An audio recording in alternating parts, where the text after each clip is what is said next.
예, 안녕하십니까. 오늘 지금 이제 시작을 하도록 하겠습니다. 2025년도 개인정보 미래 포럼 제2차 포럼을 개최 시작하겠습니다.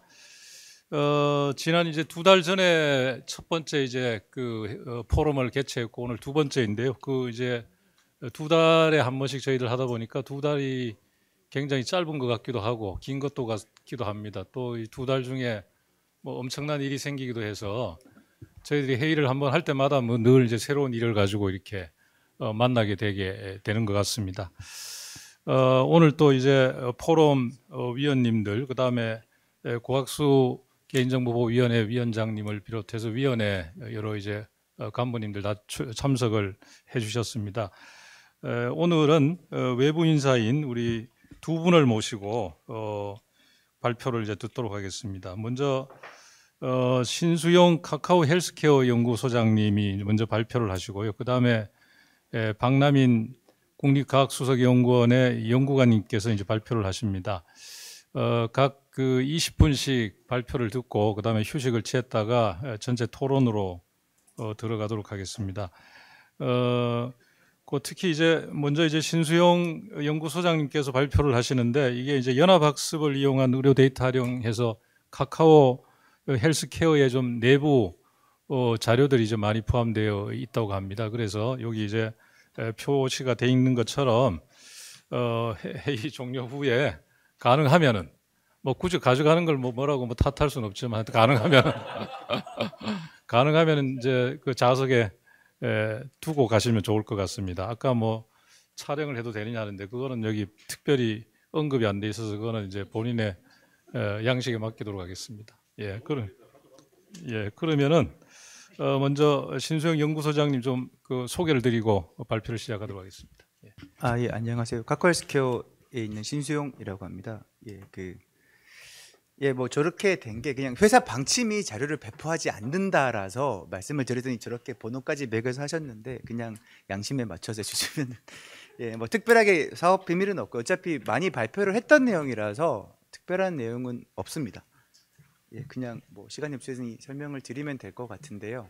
뭐 저희가 페더레이트 러닝을 하고 있고요. 그래서 카카오 헬스케어라는 회사가 왜 페더레이트 러닝을 하는지에 대해서 그냥 간단하게 설명을 드리겠습니다. 다음 페이지 보시면 일단 회사 소개를 들어야 될 것 같아서 그러니까 뭐 여러 가지로 뭐 소개를 드리고 있는데 크게 이렇게 구성이 여기서 서비스가 하나 더 있긴 한데 오늘은 그거를 설명을 안 드릴 거라서 그러니까 저희 카카오 헬스케어는 이제 2022년 3월에 만들어진 회사고 이제 3년째 된 회사입니다.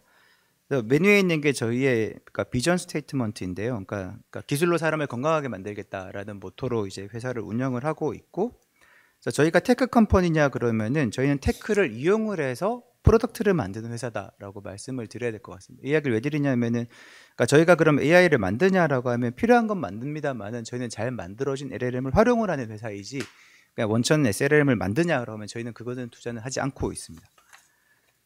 그래서 오늘은 여기 있는 데이터 플랫폼 이야기만 오른쪽에 있는 데이터 플랫폼 이야기만 드리려고 하고요. 다음 슬라이드 보면 이제 뭐 까맣게 그림으로 된 게 있는데 이게 의미하는 바가 뭐냐면은 그러니까 뭐 여기 의료계 쪽에 있으신 분도 뒤에 한 분 계셔서 있긴 하지만 많은 분들이 의료계를 잘 모르실 텐데 그러니까 뭐 기사는 많이 보셨을 겁니다. 병원에 있는 데이터들이 서로 달라서 활용하기 힘들다. 그리고 병원들이 데이터를 밖으로 반출하는 거에서 뭐 잘하지 않기 때문에 외부에 있는 업체들이 데이터를 활용하기 힘들다 뭐 이런 이야기들이 많이 다니고 있는데 그런 페인 포인트들을 알고 있는 입장에서 그런 페인 포인트를 누군가는 해결을 해야 될 거고 그걸 해결하기 위해서 카카오 헬스케어는 여기 있는 것처럼 중간에 헬스케어 데이터 리서치 스위트라는 플랫폼을 만들어서 모든 병원에 있는 데이터들을 동일한 형태로 한 통에 그러니까 표준화를 시켜서 모은다기보다도 표준화를 해드리고 그 표준화된 데이터를 가지고 데이터를 분석할 수 있는 그러니까 뭐 AI 레디된 데이터셋을 제공을 해드리겠다라는 게 카카오 헬스케어 이쪽의 사업의 목표라고 보시면 될 것 같습니다. 그래서 데이터의 공급처는 병원들이 될 거고요. 데이터의 수요처는 뭐 연구자분이 되실 수도 있고 제약회사가 될 수도 있고 AI 회사가 될 수도 있고 그거는 가리지 않고 하고 있습니다. 지금 현재로서는 제약회사가 가장 큰 고객인 상황이고요. 여러 가지 다음 슬라이드를 보시면 여러 가지 페인 포인트들이 있는데 가장 큰 문제들은 이렇게 세 가지 정도로가 저희가 집중을 하고 있습니다. 우선은 데이터를 준비하는 과정에서 병원들이 뭐 EMR이라는 데이터를 저장을 하고 있지만 병원들마다 서로 다른 형태로 데이터를 저장을 하고 있고 많은 데이터들이 표준화되어 있지 않은 형태로 프리텍스트로 저장된 데이터들도 많이 있습니다. 예를 들어 뭐 CT나 MR이나 엑스레이 같은 걸 찍으시면 그냥 텍스트 형태로 데이터가 쭉 저장이 되고 있고요. 그게 나쁘다 좋다라는 걸 떠나서 그게 편하기 때문입니다. 의료진들 입장에서는 본인들이 판독을 한 결과를 쓰면 되는데 왜 그걸 굳이 이제 클릭을 해서 넣어야 되냐라는 거죠. 예를 생각해 보시면은 여기 쓰신 분들이 뭔가 자료를 정리하실 때 워드로 막 정리하시는 게 편하고 빠르십니까? 엑셀로 정리하시는 게 빠르십니까? 워드가 100% 빠릅니다. 그렇기 때문에 그렇게 쓰시는 거라서 그게 잘못된 게 아니라 당연한 플로우인 거고요. 뭐 그걸 해결하는 식으로 다른 식을 저희가 UI UX를 고민을 하는 게 필요한데 일단 저희는 그거를 하지 않고 일단 프리텍스트로 되어 있는 것들 어떻게든지 활용이 필요하기 때문에 해야 된다. 그리고 병원마다 서로 다른 형태의 코드를 쓰고 있고 다른 코드를 쓰고 있기 때문에 이것들 어떤 게 표준화를 시켜야 된다라는 게 두 가지 가장 큰 거였고 또 이게 워낙 민감한 데이터들이다 보니까 감형 처리를 잘해서 사용을 해야 된다 이런 것들이 가장 큰 이슈였습니다. 그리고 이제 오른쪽 끝으로 가서 데이터를 분석하는 과정에서도 보면은 그러니까 이렇게 데이터들이 서로 프리퍼레이션이 잘 안 돼 있으니까 문제가 되는 거 하나, 그리고 데이터들의 애널리틱 솔루션 같은 것들이 잘 준비가 되어 있지 않다라는 거 하나, 그리고 뭐 유전체 데이터 같은 게 들어가면 이제 스토리지 양이 너무 커지고 특히나 영상이 들어가면 이제 뭐 처리할 수 있는 캐파가 잘 안 된다, 연구자들이 그런 것들이 있어서 어떻게 하면 데이터를 할 수 있을 거냐. 그리고 가장 큰 문제는 데이터를 분석하는 과정에서 프라이버시 침해나 뭐 개인정보 유출 사고가 생기지 않을까라는 것들이 가장 큽니다. 이게 실제로 그리고 제가 회사를 옮기 전에는 뭐 여러 병원에 있었는데 모 병원에서 실제로 있었던 사례를 말씀을 드리면 저희가 그 업체를 하나를 믿고 데이터를 원내에 들어와서 분석을 하고 최종 결과만 가지고 나간 걸로 합의를 해서 데이터를 분석을 하고 최종 결과물을 가지고 나가기로 해서 저희한테 요청이 왔었습니다. 근데 우연하게 그 최종 결과물이라고 하는 쉽게 말하면 딥러닝에 있는 파라미터 값들을 그 연구원 한 명이 모델을 돌려봤습니다. 근데 안 올라가는 겁니다, 모델이. 그래서 실제로 데이터를 다 까서, 그러니까 그 파라미터를 다 까서 봤더니 거기에 데이터를 숨겨놨었습니다. 파라미터인 척하고 데이터를 환자 데이터를 막 박아서 가지고 나가려고 했던 거죠. 그런 일이 실제로 비일비재하기 때문에 병원들을 탓할 수는 없습니다. 그런 일이 한번 생기면은 연합학습이 아니라 무슨 짓을 하더라도 안 믿으실 거거든요. 자, 그렇기 때문에 어쨌든 프라이버시랑 데이터 리키지 이슈에 대해서 병원들이 걱정하는 건 당연한 이슈인 거고요. 그리고 마지막에 가운데 있는 건 내가 뭔가 이건 뭐 연구자가 아니라 뭐 어떤 기업체 입장에서 병원의 입장에서 뭔가 내가 좋은 논문을 쓰고 인사이트를 찾았는데 그걸 어떻게 홍보를 할 거냐 이런 것들이 있기 때문에 이걸 다 도와드리는 솔루션이 필요하다라고 저희가 생각을 했고, 그래서 저희가 접근하는 방법은 여기 가운데 있는 것처럼 테크 브릿지를 하는 거입니다. 이런 식으로 이야기를 드리면은 많은 회사들이, 많은 교수님들이나 언론들이 첫 번째로 질문을 하는 게 뭐냐면은 카카오 헬스케어가 데이터를 다 모아서 가지고 있으시려고 하시는 거 아니냐라는 질문을 하시는데 저희는 그렇게 하지 않고요. 지금 현재 리서치 얼라이언스라는 거를 구성을 했고 지금 한국에 17개 병원이 그 얼라이언스에 들어와 계시고요. 그 17개 병원들한테 이 플랫폼을 설치를 해드립니다. 데이터는 병원이 개별적으로 가지고 계시고 플랫폼도 병원이 가지고 계시는 겁니다. 병원 안에 설치를 해드리거나 병원이 서버를 제공해 주시면 병원 서버에 설치를 해드리고요. 아니면 병원이 비용이 없으시면은 저희가 클라우드를 제공을 해서 프라이빗 클라우드를 구축해서 서버를 제공을 해드리는 형태로 플랫폼을 만들어 드리고 있고, 그래서 저희도 그 플랫폼에 접근을 하려면은 그 병원에서 허가를 주시면 접근을 할 수 있도록 다 통제를 하고 있습니다. 설치가 끝나고 나면 저희도 모든 권한을 박탈당하고 있고요. 그렇게 하면은 데이터들은 병원들이 잘 가지고 계시고 플랫폼도 잘 가지고 계신데 문제는 그 플랫폼이 다 저희가 깔아드린 플랫폼이고 저희가 국제 표준에 맞춰서 다 통일화시킨 데이터를 저장이 되어 있기 때문에 그 17개 병원은 동일하게 데이터를 추출하고 분석을 하실 수 있다라는 장점을 가지게 됩니다. 그래서 가운데 있는 것처럼 그래서 저희는 테크 브릿지를 하려고 하는 것이 데이터를 모으는 행위는 하지 않을 겁니다. 그리고 앞에 제 앞에 보시면 제가 CPO이기도 해서 연구소장이기도 하지만 데이터가 사고가 터지면 제가 책임을 지고 감방을 가야 되기 때문에 제가 직원회사들한테 하는 말은 게 제가 감옥 가기 싫기 때문에 절대로 안 할 겁니다라고 하고 있고요.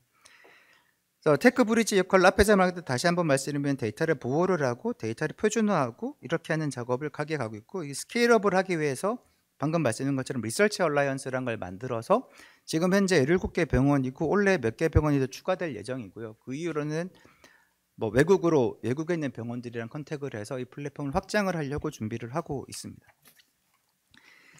예, 뭐 그 다음 슬라이드가 약간 애니메이션이 있는데 그냥 종이로 있으니까 보시면 그 아까 말씀드린 것처럼 병원이 데이터를 외부로 유출시키는 것에 대해서 예, 극도로 거부감을 가지고 계시는 게 여러 가지 사연들이 있습니다. 이런 사연들이 있어서 그런 것도 있고요. 그리고 병원들이 데이터를 자산으로 관주를 하고 계시기 때문에 자산에 대한 유출로 판정하시는 것도 있습니다. 그러니까 대표적인 게 세브란스 같은 경우인데 세브란스는 데이터를 반출을 할 때 IRB를 받고 DRB를 받은 다음에 자산심의위원회까지 거치도록 되어 있습니다. 그렇기 때문에 병원마다 서로 다른 정책을 가지고 있어서 데이터가 밖으로 나가는 게 힘들고 특히나 뭐 대용량 데이터가 나가는 경우에는 거의 승인이 불가능하다고 보시면 되고요. 그리고 나갔을 때 이제 뭐 아무리 연구자들이 데이터를 잘 관리하고 하더라도 실수로 데이터는 항상 유출될 수 있기 때문에 이런 이슈들이 있다라는 거고요. 그래서 이걸 극복하기 위해서 나온 게 밖에 있는 것처럼 저희가 접근한 게 페더레이트 러닝이라는 접근을 한 거고, 그래서 페더레이트 러닝이 여기 애니메이션이 아니 동영상이 하나 있긴 한데, 그러니까 쉽게 말씀드리면 여기 그 가운데 까만색으로 돼서 페더레이트 러닝 슬라이드, 그러니까 장표로 설명을 드리면, 그러니까 저희가 하는 플로우를 간단하게 설명을 드리겠습니다. 그러니까 예를 들어서 저희가 제약회사한테 의뢰를 받습니다. 이런 연구를 하고 싶다. 그럼 제약회사한테 의뢰받은 걸 가지고 병원들한테 이런 연구가 있는데 참여하시겠습니다라고 물어봅니다. 그럼 참여하겠다고 병원들이 그러니까 의사를 밝혀주시면 그 병원들한테 저희가 접근할 수 있는 권한을 인수료로 주십시오라고 해서 다 접근을 하고, 그러면은 그 제약회사가 프로토콜을 알려주니까 저희가 그 프로토콜을 개발을 합니다. 페더레이트 러닝 기반으로 예를 들어 뭐 딥러닝을 하고 싶다 그러면 딥러닝 기반으로 모델을 만들고 그 모델을 병원들에 배포를 합니다. 동일한 플랫폼이기 때문에 그냥 한 군데서 만든 걸 자연스럽게 똑같이 배포를 할 수가 있고요. 그리고 각 병원들이 자기 병원 데이터를 학습을 시키고 학습된 결과의 웨이트 값들만 중앙에 다시 모읍니다. 그러니까 저희가 받은 다음에 뭐 여러 가지 방법들이 있는데 가장 쉬운 방법은 각 병원의 값들을 그냥 평균을 내는 게 가장 일반적이고요. 평균을 낸 다음에 그러면 모든 병원들의 데이터를 받아서 평균을 냈으니까 병원 값이랑 바뀌었죠. 업데이트가 됐고 그 업데이트된 걸 다시 병원에 전달해서 병원이 다시 학습을 하는 식으로 이렇게 반복을 하면은 개별 병원 데이터를 모아서 학습하시는 거랑 성능의 차이가 없다라는 게 이미 증명이 되어 있고 저희도 여러 번 해봤지만 동일하게 심지어는 잘 나올 때도 있습니다. 예. 그렇게 되기 때문에 성능의 차이는 없다. 다만 시간이 조금 더 오래 걸린다라는 단점은 있으나 이게 어쨌든 개인보가 밖으로 유출되지 않기 때문에 병원들이 훨씬 더 거부감이 없다라는 장점을 가지고 있습니다. 이렇게 진행을 하고 저희도 결국은 최종 결과값만 제약회사에 제공을 해드리는 형태로 진행을 하고 있고요. 그래서 페더레이트 러닝이 그 다음 슬라이드 보시면 원래 구글이 제안을 한 건데 이게 좀 히스토리를 말씀을 드리면 그 많은 분들이 모르시는데 구글이 전 세계에서 서버 생산 업체로 5위권 안에 듭니다. 판매를 한 대도 하지 않음에도 불구하고 그 이유가 다 자기들이 쓰기 때문이거든요. 그만큼 서버를 많이 만들어서 쓰고 있는데 그 비용이 엄청나게 들어가는 거죠. 그 비용을 조금이라도 세이브하기 위해서 이 사람들이 어떤 그 생각을 했냐 하면은 안드로이드 디바이스가 이미 웬만한 PC랑 성능이 유사합니다. CPU나 메모리 같은 것들은. 그럼 이거를 놀고 있을 때 쓰고 싶다라는 게 시작이었고, 그래서 아이들 타임에 충전하고 있을 때 이 안드로이드 디바이스를 쓰고자라고 시작을 했던 게 페더레이트 러닝의 시작이었고, 네, 보안이나 정보 보호하시는 분들이 그걸 이제 이쪽으로 확장을 시킨 개념이라고 보시면 되고요.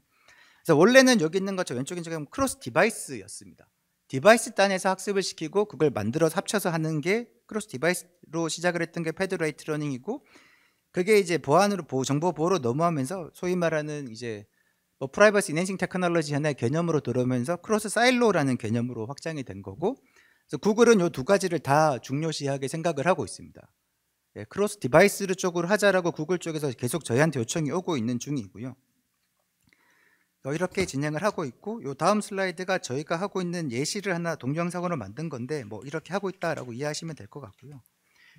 그 다음 슬라이드 보시면은 예, 뭐 사례들이고요. 뭐 오른쪽에 있는 게 저희가 만든 화면이고, 이게 뭐 뒤에서 솔직히 말씀드리면 페더레이트 러닝이라는 기술이 어렵지가 않습니다. 누구나 다 쉽게 할 수 있고요. 예, 심지어 말씀드리면은 저희 회사에 저희가 하는 그 개발자가 제가 성대에 있을 때 제 학생이었습니다. 박사과정 논문 주제가 페더레이트 러닝이었거든요. 그 친구 그대로 데리고 와서 이 일을 시키고 있고, 뭔가 거창하고 복잡한 개념이 아니라 아주 심플한 개념이기 때문에 구현도 어렵지가 않습니다. 그래서 오픈소스를 엄청나게 많은 오픈소스들이 있고요. 뭐 엔비디아나 이런 회사들이 계속 페더라이트링을 강조하는 이유가 만들기 쉽기 때문도 있습니다.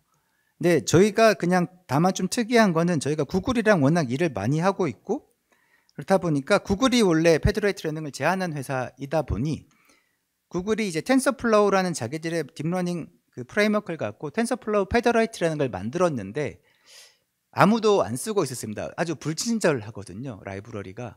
근데 저희가 워낙 구글 일을 하다 보니까 구글에 홍보를 해주기 위해서 그러니까 구글의 텐서플로우 페더레이트를 가지고 커머셜 솔루션에 탑재를 한 건 저희가 세계 최초다라고 구글에서 인정을 했었고요.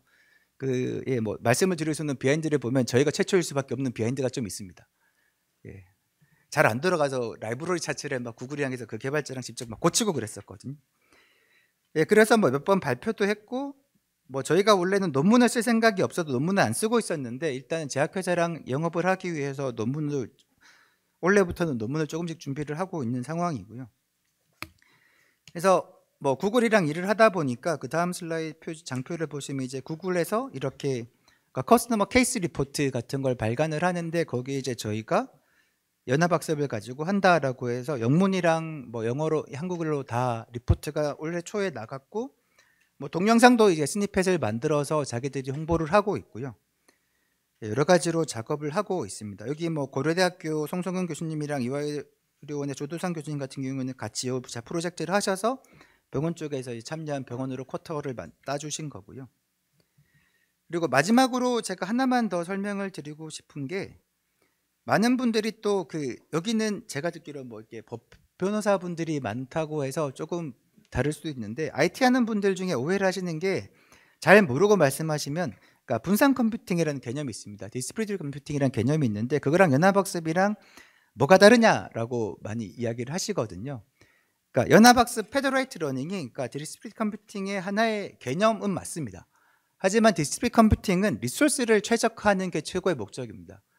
그러니까 컴퓨팅 리소스를 최대한 분산시켜서 빠르고 싸게 하자라는 게 목적이었고 그렇게 보시면은 원래 크로스 디바이스 FL 구글에서 처음에 만들었던 게 디스트리뷰티드 컴퓨팅을 디바이스 상에서 모바일 디바이스 상에서 나왔던 개념은 맞습니다.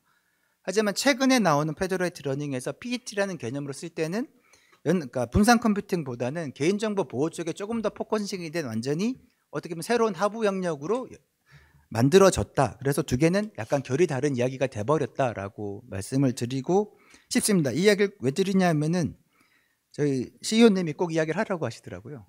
요즘 이것 때문에 계속 이렇게 질문을 많이 받으시나 보더라고요. 예, 예, 여기까지입니다. 예, 감사합니다.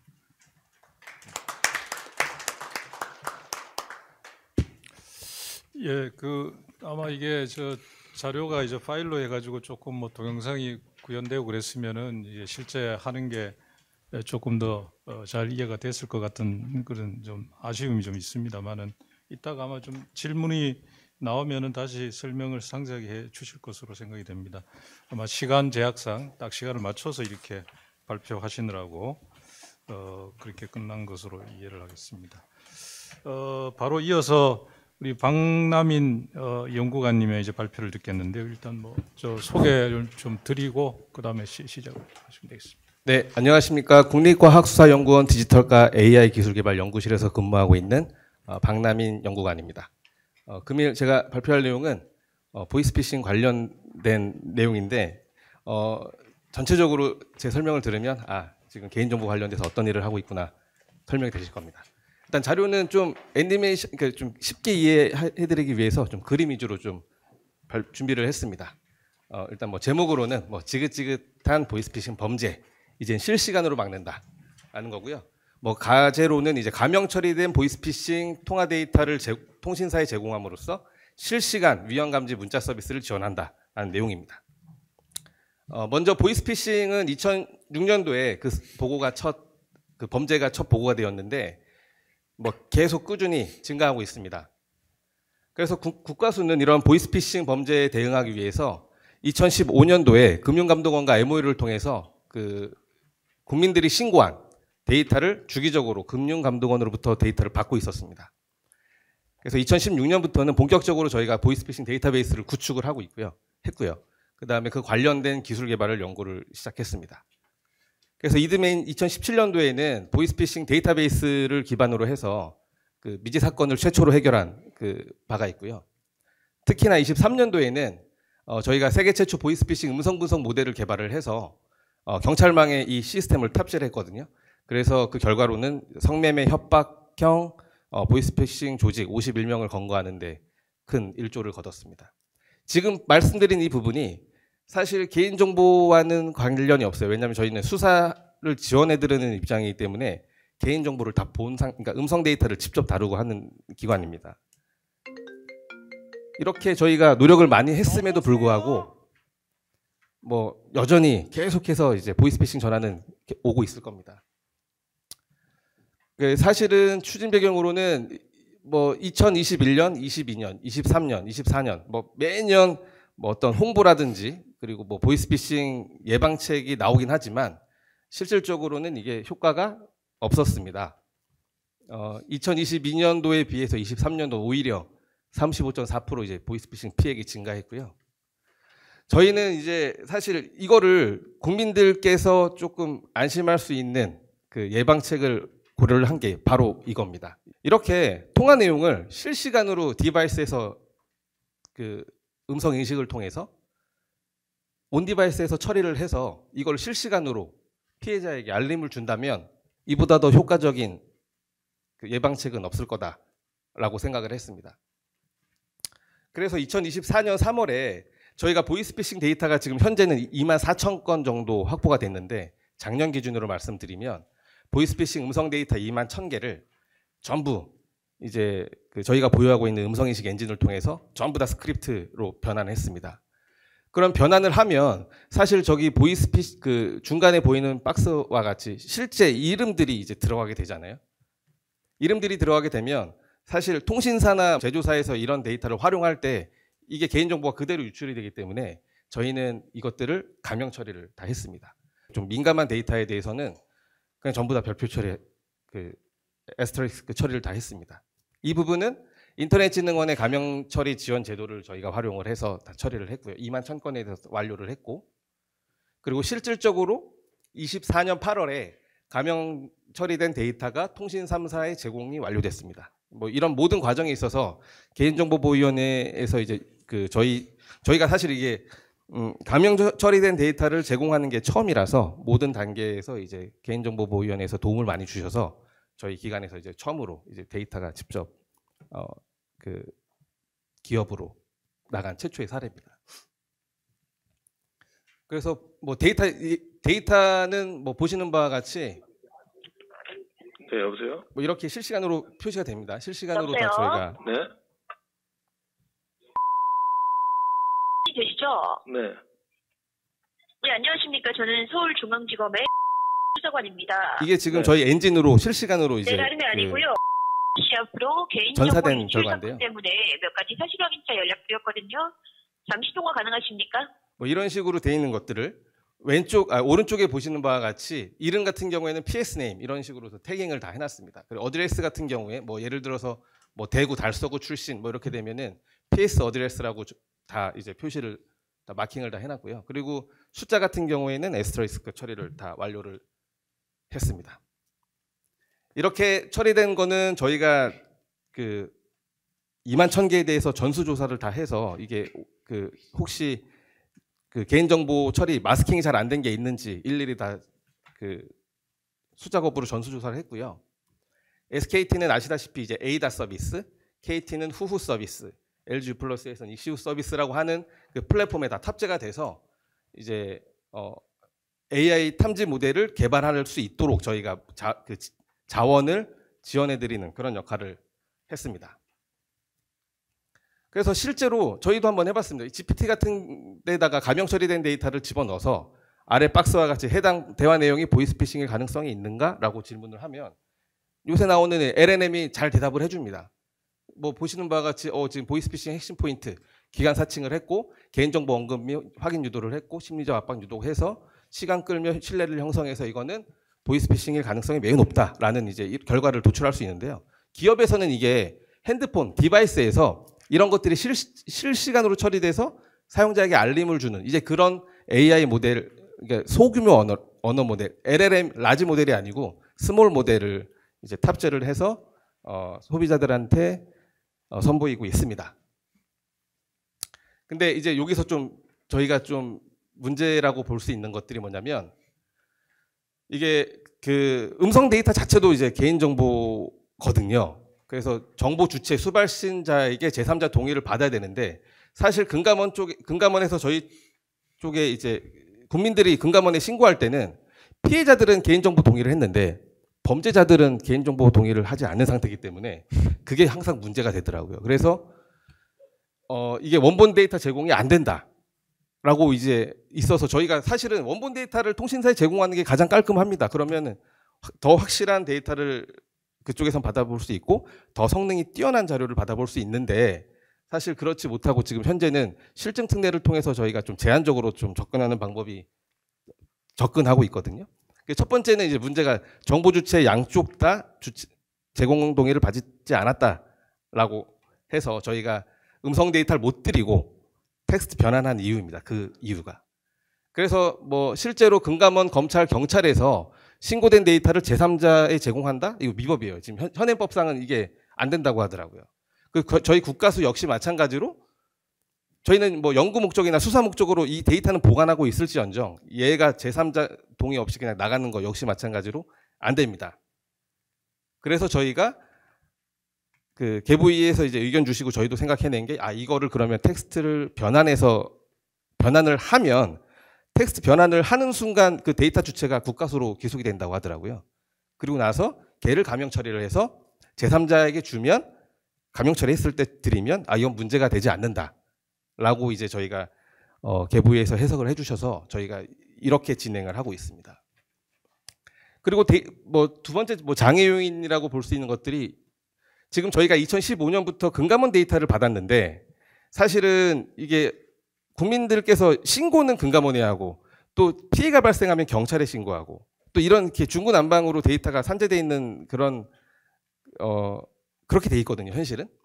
물론 재작년에 경찰청에서 통합신고센터라고 이제 개설이 되면서 데이터가 뭐 많이 이제 그쪽으로 통합센터로 신고가 되어 있긴 하지만 여전히 금감원의 국민들께서 신고를 하고 계세요. 그래서 그 데이터를 좀 모이는 곳을 저희는 국가수는 사실 금감원 데이터도 받고 수사 데이터도 받기 때문에 사실 저희가 데이터를 잘 관리를 하고 있거든요. 그래서 2015년부터 저희가 통합 관리를 해왔기 때문에 뭐 일단 약간 극복할 수 있었다라고 말씀을 드리고, 그리고 텍스트 기반 뭐 변환 기술이라는 게 뭐 거창하지만은 사실 이게 음성 인식 기술이거든요. 이제 음성 인식 기술이 이제 앞서 말씀드렸던 금감원, 경찰, 검찰, 경찰에는 사실 데이터를 다루는 이제 전문가들이 없어가지고 저희가 직접 보이스피싱 프로그램 개발을 해서 저희가 뭐 사실 지원하고 있습니다. 그래서 주요 성과로는 저희 국가수에서 그 데이터를 다 수집을 해서 얘네들 전부 다 텍스트 그 음성 인식을 통해서 감형 처리를 한 데이터를 통신사에 제공하고 있다. 그래서 전체적인 AI 기반 보이스피싱 탐지 솔루션 개발을 하는데 네트워크를 구축했다라고 저희가 생각이 들고요. 그리고 이거는 뭐 물론 뭐 작년에 저희가 업무 협약 6개 기간 업무 협약도 했고 뭐 규제 샌드박스 지정도 됐긴 했지만 이거는 딱 이래로 끝인 일이 아니거든요. 왜냐하면 데이터는 계속 들어오고 또 새로운 유형의 보이스피싱들이 범죄가 발생하기 때문에 저희는 이제 이거를 작년부터 해서 올해는 좀 뭐 말씀드리자면 작년까지는 저희가 통신 3사만 드렸어요. 그리고 아까 말씀드렸던 것처럼 그 통신사에서는 실시간 알람 서비스뿐만 아니라 어떤 걸 고려하고 있냐면 만약에 이게 보이스피싱 알람이 떴다라고 하면 과연 이 목소리가 지금까지 신고된 데이터의 목소리하고 매칭되는 게 있는지, 그래서 사실은 그게 목소리 데이터가 나가야 되거든요. 그거를 해결하기 위해서 지금 저희 KT하고는 작년에 규제 샌드박스 지정이 돼서 지금 업무를 진행하고 있고요. 그리고 올해 이제 진행 중인데 LGU 플러스 역시 마찬가지로 관심을 가져주셔서 똑같은 트랙으로 실증 특례를 진행하고 있습니다. 그래서 실제로 LGU 플러스 같은 경우에는 익시오라고 작년에 저희가 드린 데이터로 해서 검증을 하셔가지고 소비자들에게 선보인 바가 있습니다.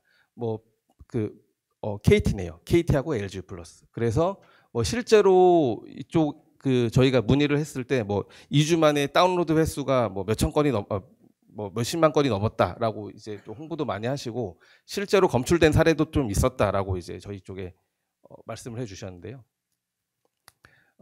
지금 앞서 말씀드렸던 KT하고 LG U+에서는 지금 뭔가 아웃풋이 나왔는데 사실 이 일을 가장 먼저 한 건 SKT였습니다. SKT는 아직 열심히 노력하고 계신 것 같은데 올해 상반기나 하반기쯤에 이제 릴리즈할 수 있다. A.앱에서 릴리즈할 수 있다라고 이제 들어서 SKT 입장에서는 연 1,400억, 1,500억 정도 이제 피해가 감소될 것으로 예상한다라고 추산을 하고 계시더라고요.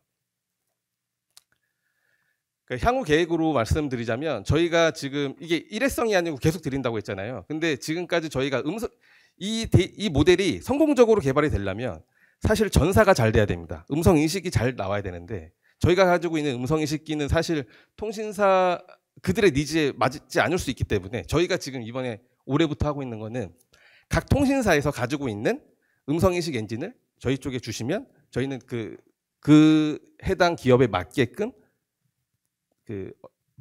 맞춤형 고객 맞춤형 이제 데이터를 드리는 거죠. 그러니까 결국에 지금 LG U+하고 KT에서는 음성 인식기를 주셔서 저희는 이제 사실 저희 입장에서는 일을 3번 하는 게 되는데 각각 이제 결과에 대해서 드리는 이제 일을 하고 있습니다. 그래서 통신사 맞춤형 고품질 전사 데이터를 제공한다라는 게 이제 올해부터 진행하면서 계획이고요.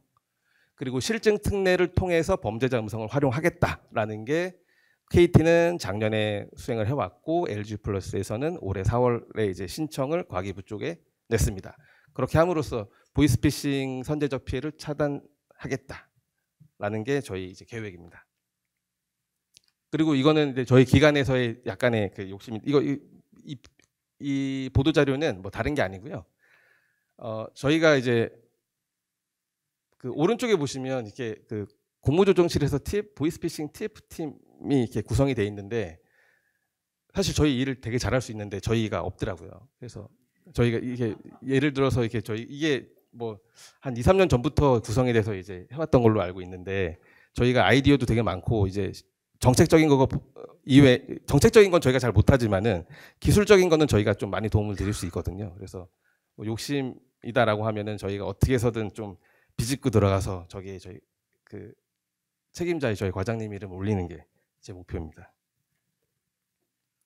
네, 마지막으로 좀 뒤에 좀 부록이 조금 있는데 이게 작년에 이제 LG U+에서 저희 모델 활용해가지고 나와서 이제 홍보한 영상 15초짜리인데요. 한번 보시기 바랍니다. 차은우 씨 잘 들으세요. 지금 당신 폰을 해킹했습니다. 네?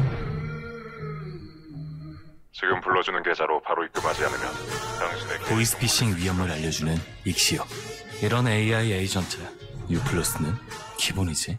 네, 이게 그냥 지금까지 설명을 한 번에 다 요약해 준 건데요. 저희가 이 기술을 개발하기 위해서 음성 데이터를 그냥 개인정보 위법 있게 드리는 게 아니고 다 가명 처리해서 법적 검토를 다 맞춰서 이런 걸 개발할 수 있게 잘 지원을 했다라는 게 작년에 했던 저희 골인 것 같습니다. 네, 그래서 저희 국가수는 항상 보이스피싱으로부터 안전한 사회가 될 수 있도록 열심히 노력하고 있습니다. 네, 하고요. 저희가 간단하게 또 보여드릴 게 있는데 이렇게 보이스피싱 분석 프로그램이라고 해서 저희가 세계 최초로 만들었다라고 하는 이제 이런 것들이 뭐냐면 음성 데이터를 두 개를 집어넣으면 이게 음성이 얼마나 유사한지 이제 이런 것들을 비교해주는 프로그램인데 이게 세계 최초가 아니고요. 사실은 이런 걸 기반으로 해서 목소리를 이제 군집화를 할 수 있다. 지금 동그라미 하나하나가 전화통화 녹음 파일, 보이스피싱 녹음 파일에 범죄자 목소리들만 있는 거거든요. 보면은 저렇게 많은 통화의 범죄자들이 한 명의 목소리다라는 걸 말씀드릴 수 있어요. 그러면은 세계 최초로 했다는 건 뭐냐면 이게 보이스피싱이 보통은 조직적으로 이루어집니다. 처음에 수사관 사칭을 해서 피해자를 속인 다음에 끊지 말고 기다리세요 하고 다른 사람을 바꿔주거든요. 그러면은 그 사건에 벌써 범죄자는 2명이 등장하고 파일은 하나, 그러니까 공범을 묶을 수 있는 거죠. 목소리만 가지고. 그렇게 해서 저기 보이시는 같은 색깔은 목소리가 같은 애들을 의미하고요. 지금 저렇게 보이는 모든 차트는 그렇게 해서 연결이 돼가지고 한 조직으로 같이 한번 한 적이 있다라는 걸 표시한 저게 이제 저희가 세계 최초로 알고 있는 알고리즘이었습니다. 그래서 실제로 이제 저희 요거는 이제 수사하고 조금 관련된 건데 저희가 이제 보이스피싱 관리 시스템도 구축을 했어요. 해가지고 이제 올 하반기부터 경찰에 배포할 계획인데 이렇게 해서 저희가 보이스피싱 데이터를 다 관리를 하고 있습니다. 관리한 데이터에 대해서 수사관들이 들어가서 이게 지금 애를 사칭했는데 이번 유형은 그 치면은 바로 이제 이라고 사칭했던 그 스크립트부터 해가지고 음성 파일을 비교해서 바로바로 수사관들이 현장에서 확인할 수 있는 그런 시스템을 저희가 7월 달부터 저희가 수사기관에 배포할 계획입니다. 그러니까 요거는 사실은 수사기관에서는 수사를 해야 되니까 개인정보를 다 오픈을 해야 되는 게 맞거든요. 그래서 요거는 수사기관 전용. 그러니까 다른 그 국민들께서는 이제 접근을 못하게 저희가 다 제한 조치를 할 거고요. 수사기관에만 시킬 수 있도록 저희가 이런 프로그램을 개발했습니다. 네, 이상으로 발표 마치겠습니다. 감사합니다. 네. 예, 뭐 보이스피싱 하니까 이게 다 경험이 있거나 경험이 있을 예정인 분들이 많아가지고 조금 집중이 되는 것 같습니다. 지금 앞으로 뭐 1시간 정도 남았는데요. 그 오늘 두 주제가 굉장히 이제 재밌기도 하고 또 어렵기도 해가지고 뭐 여러 이제 말씀이 있을 것으로 생각이 듭니다. 뭐 이제 첫 번째 주제는 뭐 굉장히 이제 어렵고 아마 아까 이제 파일을 이렇게 탑재를 하지 않아 가지고 이제 못다한 이제 그 말씀이 있으실 것 같아서 이제 나중에 그 먼저 이걸 할까요? 아니면 예. 나중에 한번 보여드리도록 하고요. 이제 우리 위원님들 뭐 자유스럽게 이제 궁금하신 점에 질문을 하시거나 또는 코멘트 하시거나 이렇게 하시면 되겠습니다. 뭐 이제 보이스피싱 이제 얘기가 나오니까 저도 이제 뭐 당하지는 않았는데요. 옛날에 운전 중에 전화를 받았는데 개인 정보가 집단 유출됐는데 제 이름이 들어있대요. 그런데 제 이름 가지고 이제 계좌가 몇 개 개설됐다. 그래서 그걸 확인을 좀 해야 된다고 이제 사이버 수사대라고 연락이 와가지고 운전 중이니까 제대로 안 듣잖아요. 그래서 그러냐고 어디냐고 그래서 그 전화번호를 남겨주면 내가 운전 중이어서 전화번호를 남겨주면 제가 확인을 해가지고 뭐 조치를 하겠다 이렇게 했는데 나중에 주차를 하고 나서 생각해 보니까 보이스피싱이더라고요. 이게 그런데 역시 이제 그 다음에 문자가 안 왔어요. 문자가 왔으면은 한번 누르지 않았을까 이런 생각이 들었어요. 그래서 아차 이게 정신을 안 차리면 당하는 게 이거구나 이런 생각이 좀 들었습니다. 아까 이제 우리 보이스피싱 이제 발표를 듣고 누구나 당할 수 있고 당했거나 이 가능성이 있다는 얘기는 여기 있는 뭐 최고의 전문가들도 충분히 이제 그럴 수가 있겠다는 생각을 해봤습니다. 혹시 이제 질문 다른 첫 번째로 우리 말씀하실 분 누구신가요? 네, 분당 서울대학교병원 황현수입니다. 황현수 씨. 저희도 올해 그 카카오 헬스케어에서 하는 R 얼라이언스에 가입해서 그 데이터들이 어떻게 이용되는지 사실 궁금했는데 이게 신수영 소장님 말씀은 일단 데이터가 뭐 직접 오고 가지 않기 때문에 사실은 뭐 안전하다 그리고 모델 정보는 업데이트해서 뭐 연합학습을 통해서 뭐 안전하다고 하셨는데 근데 이 연합학습을 한 모델로부터 개인정보가 재식별될 그런 위험은 없는 건가요? 예, 그게 보통 생각을 하시면은 연합학습이 요즘에 나오는 뭐 딥러닝이나 LLM 같은 것만 생각을 하시는데 연합학습이라는 건 하나의 프레임워크이기 때문에 그냥 기초 통계 분석도 연합학습으로 다 할 수 있습니다. 생각하면 어떤 거냐면 생각하면 통계를 평균을 내시려고 하면 데이터를 합쳐서 그냥 평균을 내지 않습니까? 그거를 10개로 흩어놓은 다음에 각각의 평균을 낸 다음에 다시 평균을 낸다라고 생각하시면 됩니다. 그러니까 학습이라는 과정은 그게 반복되는 거다라고 보시면 되기 때문에 기본적인 통계도 가능하고요. 예를 뭐 리그레션도 다 가능하고 그냥 복잡한 LLM 학습 같은 것도 다 할 수 있는데 문제는 그 황현수 팀장님 말씀하신 것처럼 파라메타가 엄청나게 큰 LLM 같은 걸 가지고 학습을 시키면 충분히 가능합니다. 이미 뭐 학습 데이터를 LLM에 메모라이즈 시키는 것도 이미 가능하고 LLM에 학습된 결과를 통해서 학습 데이터를 유출하는 것도 가능하다는 논문들은 다 나와 있기 때문에 충분히 기술적으로는 가능합니다. 그래서 보통 그 페더레이트 러닝을 할 때 저희가 만약에 그렇게 복잡한 걸 한다면은 추후에 그 페더레이트는 단독적으로 잘 쓰이지가 않고 추가적인 여러 가지 정보보호 PET 기법들이 결합이 돼서 사용이 됩니다. 예를 들면 뭐 최근에 나온 논문은 뭐 홈모피 인크립션이랑 한 경우도 있고요. 데이터를 주고받을 때 유출을 받기 위해서 그러니까 시큐어 멀티파티 컴퓨테이션은 당연히 대부분 도입하는 경우고요. 그리고 저희도 뭐 황윤수 팀장이 하신 것처럼 데이터를 다 가명 처리한 데이터가 저희 플랫폼에 올라가 있기 때문에 최대한의 보호는 할 수 있는 건 다 하고 있다라고 말씀을 드릴 수밖에 없을 것 같습니다. 그리고 유출이 되냐라고 하면은 기술적으로는 가능하지만 그렇게까지 하시는 분이 있으면은 뭐 100% 다 막는 건 불가능하다입니다. 그리고 저희가 분석을 저희가 할 거기 때문에 대부분 저희는 그런 짓을 안 한다라고 뭐 서약서를 쓰고 만약에 그런 일을 하는 직원이 발견이 되면 그 직원은 당연히 징계 사유가 될 거라고 말씀을 드려야 될 것 같습니다. 추가적으로 또 하나 질문드리겠습니다. 원래 저희가 사실은 이 카카오 헬스케어의 R 얼라이언스 그 UDM 모델 전에 사실 ODC의 CDM 모델을 사용하고 있었습니다. 이 두 개의 차이점이 두 개 다 이제 공통 데이터 모델이고 표준화된 보건의료 분야에서 다기간 연구를 하게 한 공통 모델로 알고 있는데 그 두 개의 차이점이 어떻게 되는지 사실 궁금합니다. 예, 이게 너무 전문적인 이야기로 빠져서 기본적으로 말씀드리면 저희가 제공해드린 아까 헬스케어 데이터 리서치 스위트라는 모델은 그러니까 병원이 보통 일반 회사들이 보면은 큰 회사들이 데이터를 분석하기 위해서 데이터 웨어하우스 시스템을 구축을 많이들 하십니다. 그러니까 저희 HRS는 그 데이터 웨어하우스를 대체하는 플랫폼으로 제공을 해드리는 형태이고요. 그래서 저희가 제공해드린 거를 병원에 있는 연구자분들이 그냥 병원에 DW 쓰고 싶으면 저희가 제공을 해드립니다.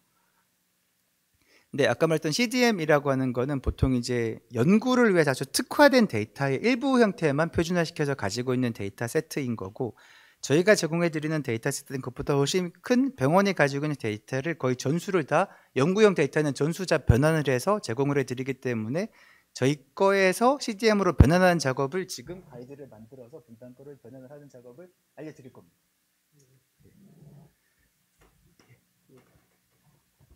두 분이 제 질문하고 답변한 거에 대해 다 이해를 하셨습니까?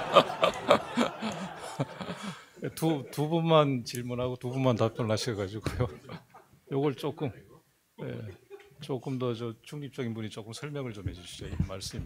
지금 막 설명하신 거에 조금 더 초보 버전일 수도 있는데 이제 뭐 우리나라 빅5나 이런 큰 병원들은 이제 데이터 웨어하우스나 이런 시스템들이 어느 정도 갖춰져 있을 것 같고 그보다 조금 규모가 작은 병원으로 가면서 그런 시스템들이 대체적으로 이제 준비가 뭐 덜 돼 있다거나 표준화가 좀 덜 돼 있다거나 뭐 데이터 뭐 클렌징이나 이런 식의 작업들이 많이 필요한 경우도 있을 것 같은데 그러면 그걸 어떤 식으로 뭐랄까 뭐 DW가 이미 구축된 데랑 그게 안 된 데랑 이러니까 뭐 몇 가지 이렇게 카테고라이즈랄까 이런 게 좀 있을 것 같은데 실제 병원 데이터랑 어떤 식으로 인터랙션이 되는 구조를 뭐 저희는 그 병원이 데이터 웨어하우스를 가지고 있든 없든 상관 안 하고 있는 상황이고요. 그러니까 프로세스가 병원이 설치를 하시겠다고 하시면은 병원들의 요청을 드리는 건 첫 번째 병원들한테 어떤 데이터를 그러니까 변환하시겠습니까? 그리고 결정이 나면은 그 데이터를 가명 처리를 해달라고 요청을 드립니다. 왜냐하면 저희가 접근을 하면 또 계약 예상에서 더 복잡해지기 때문에 병원 보고 가명 처리를 해달라고 요청을 드리고 정 안 되면 저희가 위수탁 계약을 맺어서 가명 처리도 저희가 해드리기도 합니다. 왜냐하면은 그걸 할 수 있는 병원들이 그리 많지 않기 때문에 일단 위수탁 계약을 맺어서 가명 처리를 진행을 하고 가명 처리가 끝난 다음에 이제 저희 개발자들이 달라붙어서 개발을 시작을 하게 되고 데이터 표준화는 그래서 병원들한테 맡기면 죄송하지만 병원마다 기준이 다 다르기 때문에 일치를 시킬 수가 없어서 저희가 철저하게 저희 직원들이 전부 다 하고 있습니다. 그래서 글로벌하게도 아마 이런 IT 회사 안에서 의료 데이터 표준화를 전문적으로 하고 있는 사람을 팀으로 유지하고 있는 회사가 그리 많지 않을 거라고 저희는 예상을 하고 있고요.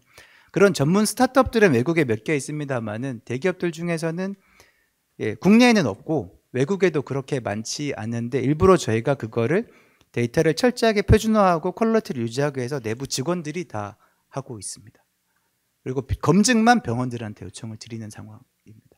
그리고 IT 플랫폼이야 당연히 뭐 여기 황현수 팀장 같은 분들이 이렇게 보시고 데이터가 자료도 들어가 있는지 내가 원하는 질문을 했을 때 정확절하게 데이터가 뽑히는지 이런 것들을 다 검증은 이제 뭐 그냥 일반적으로 하는 작업이기 때문에 병원의 IT 부서들이 다 해줘서 이슈가 없으면 그냥 설치 완료라고 보시면 될 것 같습니다.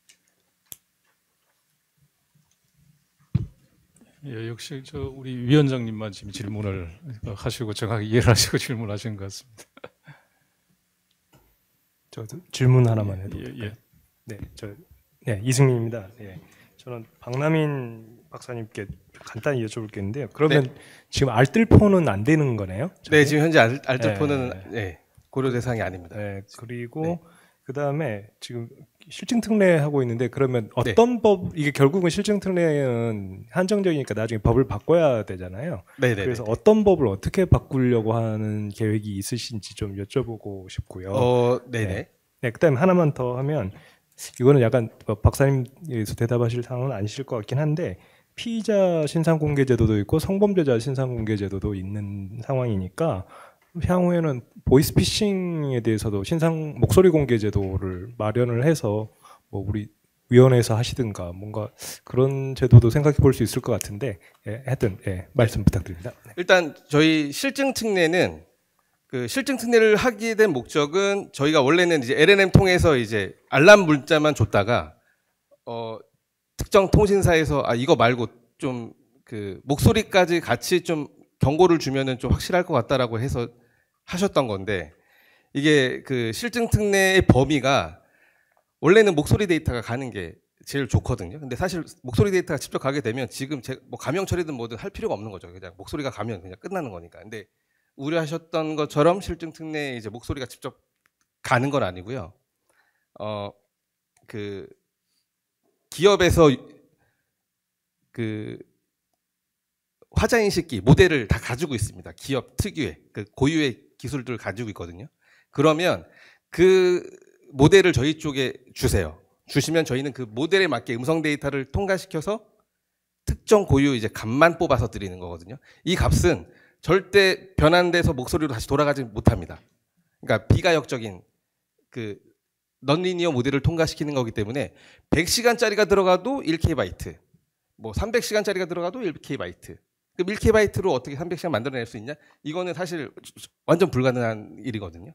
그래서 목소리 데이터가 나가는 게 아니고 피처만 뽑혀서 각각 기업에 맞는 그 특징들이 범죄자 목소리 특징들이 나간다. 그러니까 아이디가 나가는 거죠. 그러니까 아이디 정보가 나가는 거지 목소리 데이터가 그대로 노출돼서 나가지는 않습니다. 그래서 그 법적으로 이 특례가 어떻게 됐는지는 사실 저희는 연구하는 쪽이라서 뭐 사실은 뭐가 됐는지 잘 모르겠습니다. 근데 원래는 취지는 그랬던 것 같아요. 목소리를 받으면 범죄자 목소리를 받으면 제일 좋은데 이제 이게 안 되니까 특례로서 좀 해결을 해보자라는 취지였던 것 같습니다. 네. 개인정보보호법의 그 아까 그 범죄자 그놈 목소리이기 때문에 그 그놈의 아까 뭐랄까 이제 이 동일한 이 단위로 생체 인식 정보를 추출해서 그 정보값만 넘긴다고 하는데 이게 전형적인 이제 그 생체 인식 정보의 처리이기 때문에 요 관련돼서 그 이 지금 현행대로라서는 이 법대로 하게 되면은 이 그 동의라든지 그다음 법령상의 근거가 필요한데 그 동의도 받을 수 없는 상황이고 그 관련된 법령의 근거도 없기 때문에 실증 특례로 했고 주 실질적인 검토는 보호법에 따라 가지고 우리 위원회가 전부 검토를 했고 조건도 붙이고 해서 과기정통부에서 통과하게 된 그런 상황입니다. 그럼 추후에 개보법을 개정하실 그래서 지금 우리 개보법에 우리 여당안 해서 원본 데이터 활용 특례 AI 특례 그 법안이 지금 발의돼 있지 않습니까? 이런 법안이 그런 실증 특례로 한시적으로 하던 것을 이 보호법에 따라 가지고 아주 조금 이 사업이 영속되는 기간 동안에 처리할 수 있는 적법한 근거를 만들기 위해서 이제 이 법안이 발의된 걸로 알고 있습니다. 그러면 국장님 말씀은 그 원본 데이터 그 목소리를 활용할 수, 그러니까 목소리 들을 수 있는 어떤 그런 특례 제도를 만들고 있다는 말씀인가요? 예. 그 목소리를 그러니까 범인 목소리를 실제로 들을 수가 있는 건가요? 그렇게 되면? 그러니까 원본 데이터를 그 일정한 조건 하에서 예, 예. 동의 없이 예. 그 공익 목적 어떤 예. 기술 개발을 위해서 활용할 수 있는 특례 제도가 지금 예. 법안으로 발의가 되어 있는 겁니다. 아, 예. 네. 저는 이제 조금 그 뒤떨어진 방법이긴 하지만 그게 개발되기 전까지 아까 좀 교수님하고 비슷한 생각을 아까 이제 발표 들으면서 한 게 사실은 일정한 기간에 일정한 수법의 보이스피싱의 그 목소리 범인이 뭐 몇백 명에 이르지는 않지. 제가 너무 그들을 무시하는 건지는 모르겠지만 만약에 몇십 명 수준이라면 이제 이 법이 어떻게 되는지 잘 몰라서 그런데 경찰이 이걸 수사를 하니까 경찰청이라든지 아니면 국가수사원지에서 이들 범인의 목소리를 들을 수 있는 어떤 플랫폼 같은 것들을 만든다면 주로 피해를 많이 입는 시니어 분들은 좀 시간이 많으니까 거기 들어가서 수시로 목소리를 좀 들어본다든지 할 일도 없는데 예, 그러면서 목소리랑 그 패턴 거기서 뭐 예를 들어서 약간 뭐 그 개인정보 해당하는 내용은 묵음 처리를 하고 이런 거를 좀 그 개발 더 편하게 전화 통신사에서 이렇게 자동으로 뭐 이렇게 알려주기 전에 이런 거라도 해보면 어떨까. 피해를 좀 줄일 수 있지 않아요. 만약 피해가 범죄가 발생을 했으니까 그러면 그 사람 피의자고 그러니까 이미 금액 손실을 입은 어떤 사건에 있어서 목소리 그것만 모아놓는 어떤 유튜브가 들어가면 이제 들을 수 있는 이런 거라도 사전 단계로 좀 해보면 어떨까 여쭤봤더니 그것도 안 된다 현행법상 뭐 이렇게 말씀을 아니요 저희가 하는 건 저희는 사실 그런 역할이 없고 사실은 이거를 금감원에서 하고 있었습니다. 그러니까 금감원의 그 홈페이지를 가면 근원 목소리라고 예전에 이렇게 올려놓은 게 있었거든요.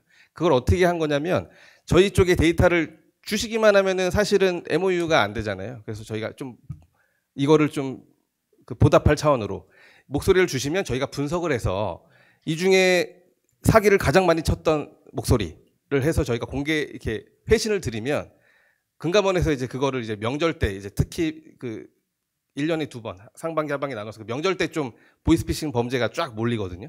그때 이제 좀 홍보용으로 저희가 이제 좀 할 수 있게끔 그 전달을 해드렸죠. 그래서 예전에는 그 홍보 효과가 꽤 됐었습니다.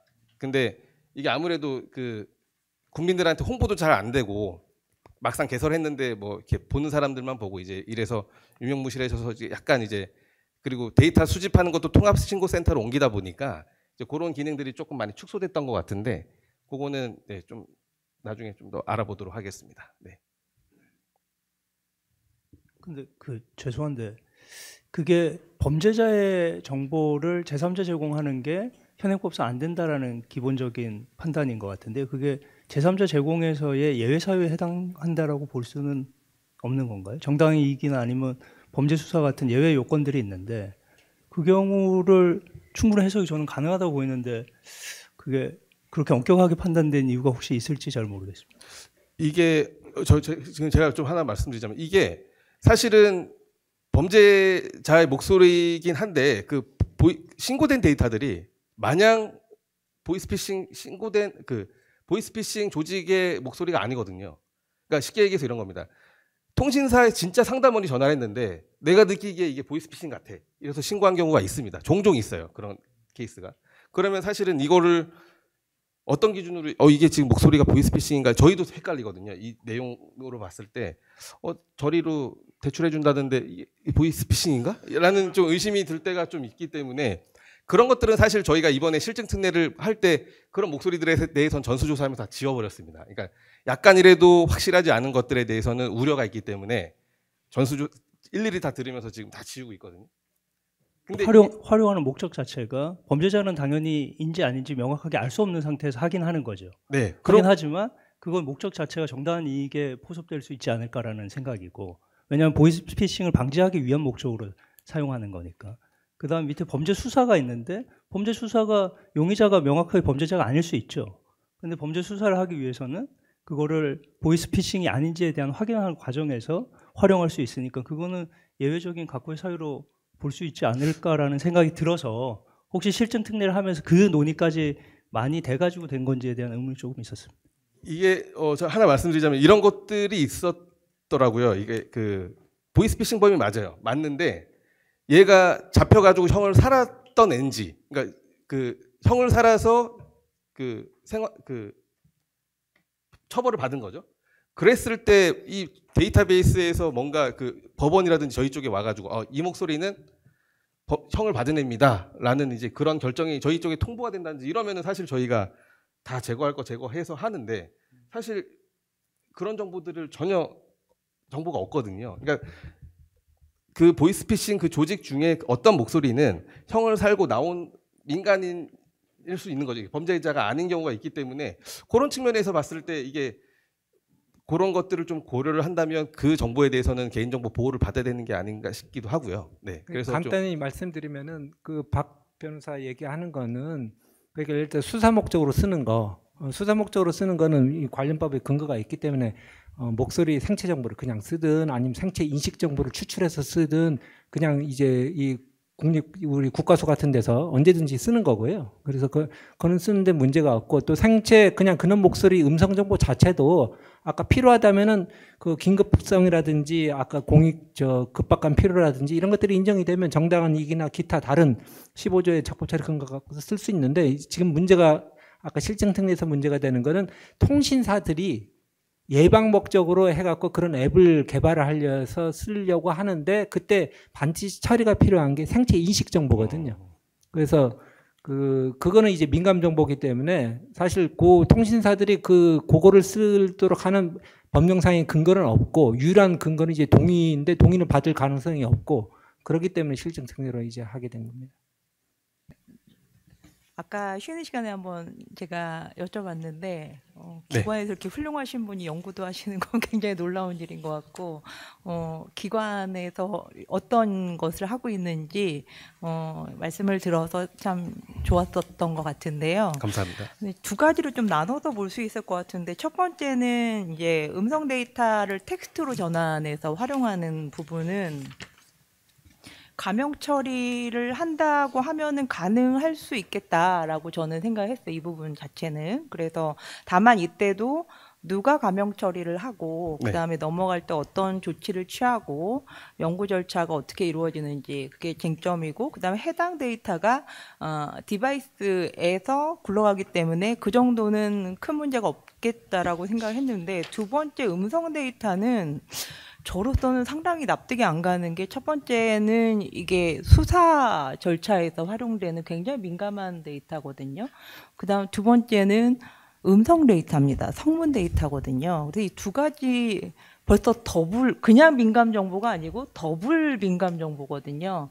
근데 이 부분에 대해서 어떤 식으로 활용하냐라고 여쭤보니까 지금 연구원 선생님께서는 이게 음성이 안 나간다. 전혀 걱정하지 않아도 된다. 재인식이 절대 되지 않는다라는 측면에서 말씀을 해주셨어요. 그래서 제가 그거는 지금 얘기만 들어서도 저도 잘 모르기 때문에 우선은 그런가 보다 하고 넘어가려고 했는데 지금 개인정보보호위원회 입장은 성문이라 하더라도 원본 데이터를 AI 개발을 활용해서 쓰는 것을 촉진하는 방향으로 개인정보보호위원회가 입장을 정했다면 이걸 조금 좀 무겁게 봐야 되는 사안이 아닌가라는 생각이 저는 조금 듭니다. 그래서 개인정보보호위원회 입장에서는 이 부분에 있어서 보이스 피싱의 어떤 예방이라든지 그다음에 방지를 위해서 어떤 사회적인 가치 있는 일을 하는 것에 대해서 기관이 역할을 하는 것에 대해서는 저도 반대할 이유는 없습니다. 근데 굉장히 중요한 민감 정보에 대해서는 조금 엄정한 태도와 정책적 방향을 만들어 주셔야 되지 않겠는가라는 말씀을 좀 다시 한번 드리고 싶습니다. 이상입니다. 적에 이게 일반적인 뭐 개인정보처럼 우리 단순한 안전대책뿐만이 아니고 아까 온 디바이스 처리라든지 기타 지금 기술적 관리적 이제 조건들이 이제 붙어 있었던 거고요.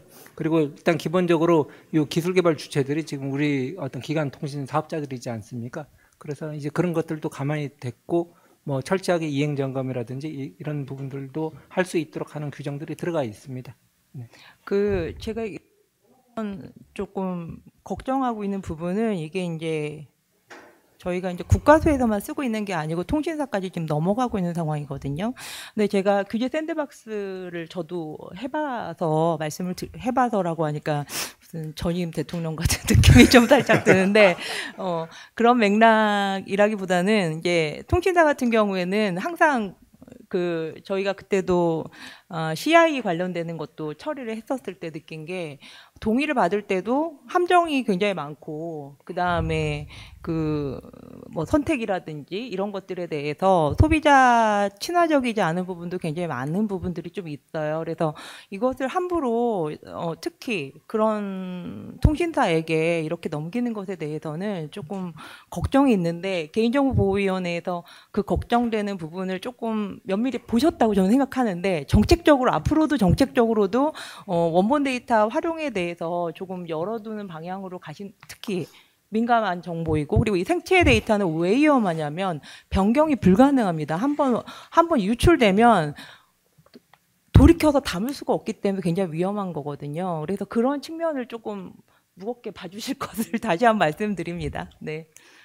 저도 굉장히 좀 답변이 많아지는데 저 한마디만 더 하게 되면 그래서 실증 특례로 지금 실증 특례에 관련된 법이 이제 7개다 11개 되고 굉장히 많지 않습니까? 그리고 다 소관 부처들이 있고요. 관계 부처들이 검토하는 체제인데 오히려 이런 분산된 환경에서 그 원본 데이터 어떤 특례 부분들을 처리하는 것은 별로 우리 사회적인 어떤 신뢰 확보라든지 그리고 제재의 어떤 집행력 확보라든지 이런 측면에서 바람직하지 않고 개인정보보호법에 관련 내용들을 명기를 해서 개인정보보호위원회로 하여금 그 처음에 입구부터 출구까지 철저하게 관리 감독하는 것이 오히려 더 바람직하다고 생각해서 그 시민사회단체라든지 산업계 쪽에서 공감대가 있으면은 보호법 개정을 통해서 이런 원본 데이터 특례를 처리하는 것이 더 바람직하다라고 생각합니다. 증강 데이터로 하는데 그것도 개인정보에 위배되나요? 왜냐하면 이제 범죄자 음성으로 별도로 저희가 이제 증강시키거든요.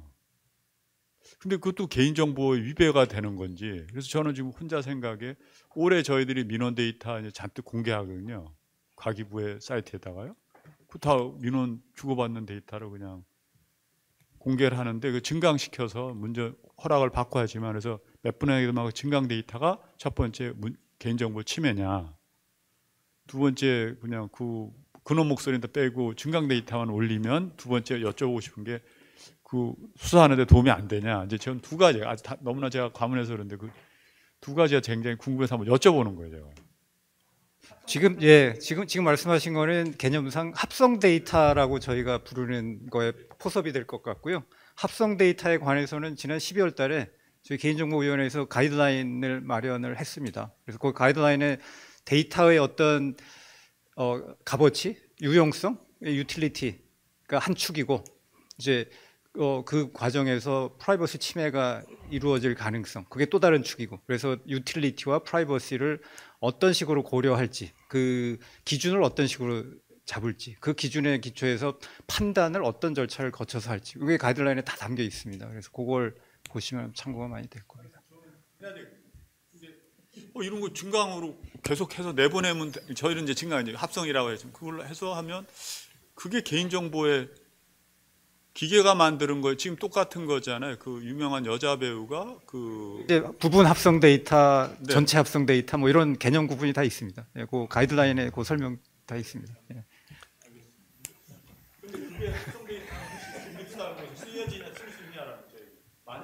그래가지고 사실은 그게 이제 개인정보 이게 이제 개인정보보호법에 적용되지 않는 익명정보로 이제 판단받는 것이 굉장히 중요하거든요. 익명정보로 판단받으려고 하면 아까 말씀하신 증강 데이터나 이 합성 데이터가 개인을 식별할 가능성이 있는지 없는지를 판단하는 것이 필요하고 아직까지는 이제 관련된 이 기법과 절차가 공식화, 제도화되지는 않았지만은 아까 위원장님 말씀하신 합성 데이터 가이드라인에 그런 익명성 판단과 유용성 판단을 위한 기준과 절차가 지금 나와 있습니다. 그래서 그 안내서대로 이렇게 한번 그 검증을 해볼 수 있고요. 아까 AI 그 과기정통부 사업과 관련해서는 과기정통부터 지난해에 여러 가지 합성 데이터셋을 AI 협업을 통해서 이제 공개를 하고 있는데 그 공개 전에 저희들 개인정보위하고 협의를 해서 그런 익명성 판단과 관련된 일정한 절차를 거쳐가지고 지금 AI 협의에 그 탑재하는 그런 이 방향으로 지금 나가고 있습니다.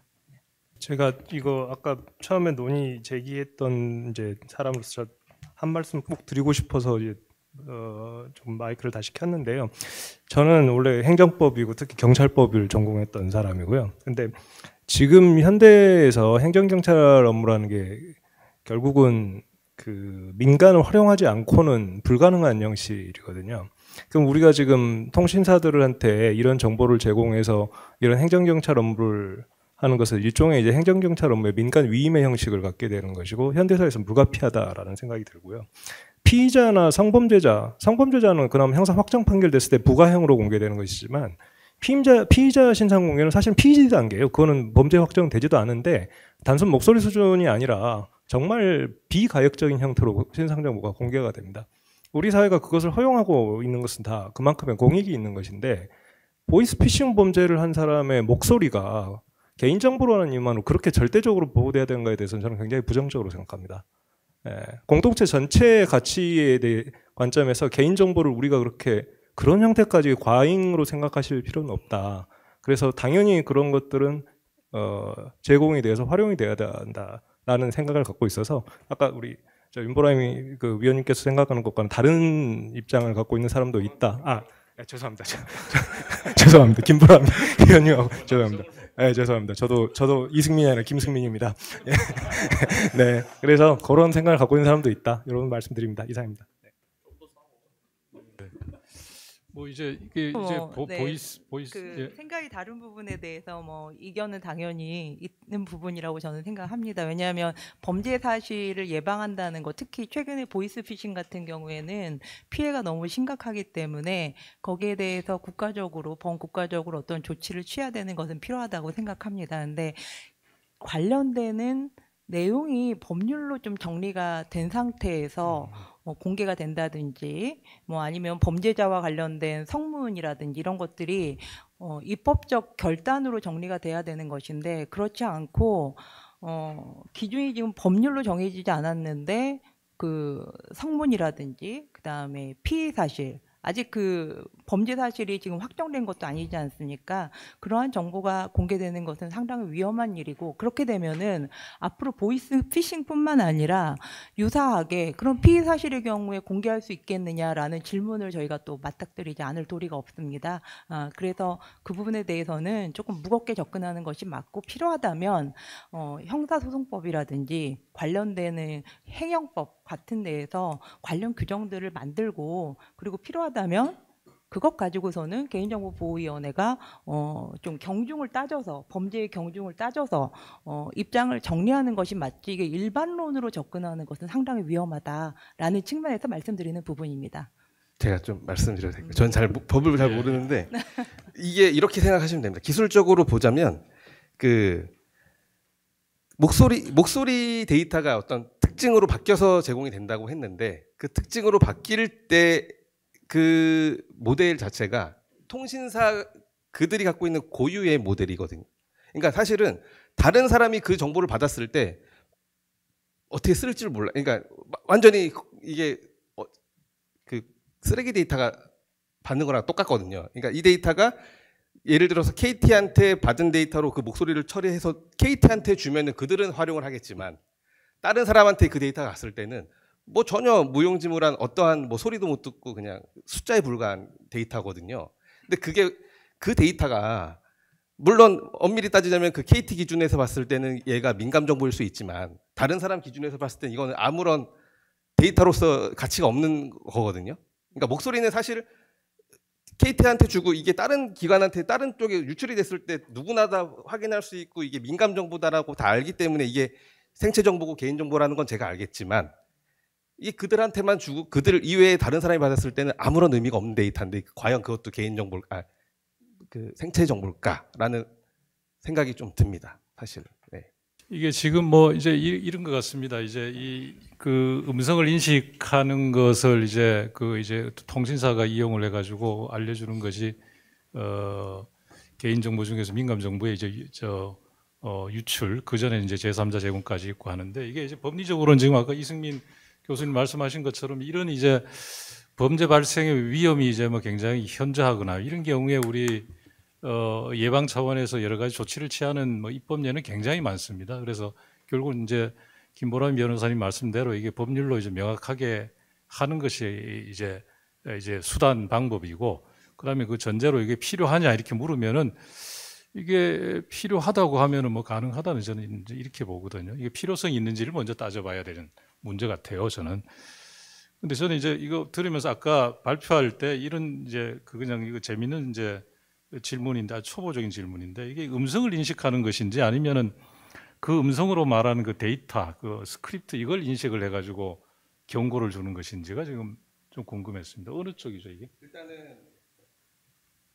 일단 목소리 자체를 인식해서 스크립트로 만들어주는 게 첫 번째 단계고요. 네. 그리고 그 텍스트 데이터가 통신사는 뭘 때문에 이렇게 인식하죠? 얘가 이제 보이스 피싱범이라는 거예요?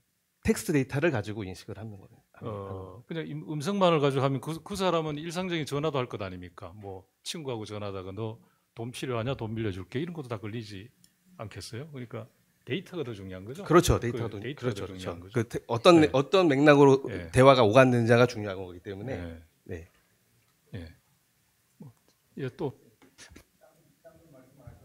약간 추가 설명을 좀 드려야 될 것 같은데, 그 굉장히 경량화된 인공지능 모형을 만드는데요. 그 모형을 만드는 과정에서는 지금 박사님 말씀하신 것 같은 이제 그 통신 텍스트가 일단 이제 핵심적인 이제 그 데이터인 측면이 있고, 메타데이터가 또 들어갑니다. 그러니까 메타데이터라고 하는 거는 예컨대 특정 전화에서 하루에 뭐 20건, 30건씩 매일같이 전화가 많이 가요. 보통 저희가 일상생활하면서 하루에 수십 건씩 전화 안 하잖아요. 근데 전화 건수가 많다, 또는 통화 중인데 곧바로 또 다른 번호에 또 하고 이런 식의 굉장히 특징적인 패턴들이 당연히 있습니다.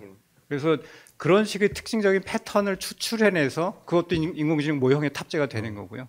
이제 성문 당연히 그렇게 해서 성능 고도화를 어떻게 할 거냐라는 차원의 이제 접근을 하는 거지. 이제 텍스트 이게 있으면 이 텍스트 가지고 갑자기 어마어마한 인공지능 모형이 만들어지고 이런 거는 아닌 거죠. 그래서 그런 작업을 쭉 해오고 있는 과정이라고 보시면 됩니다.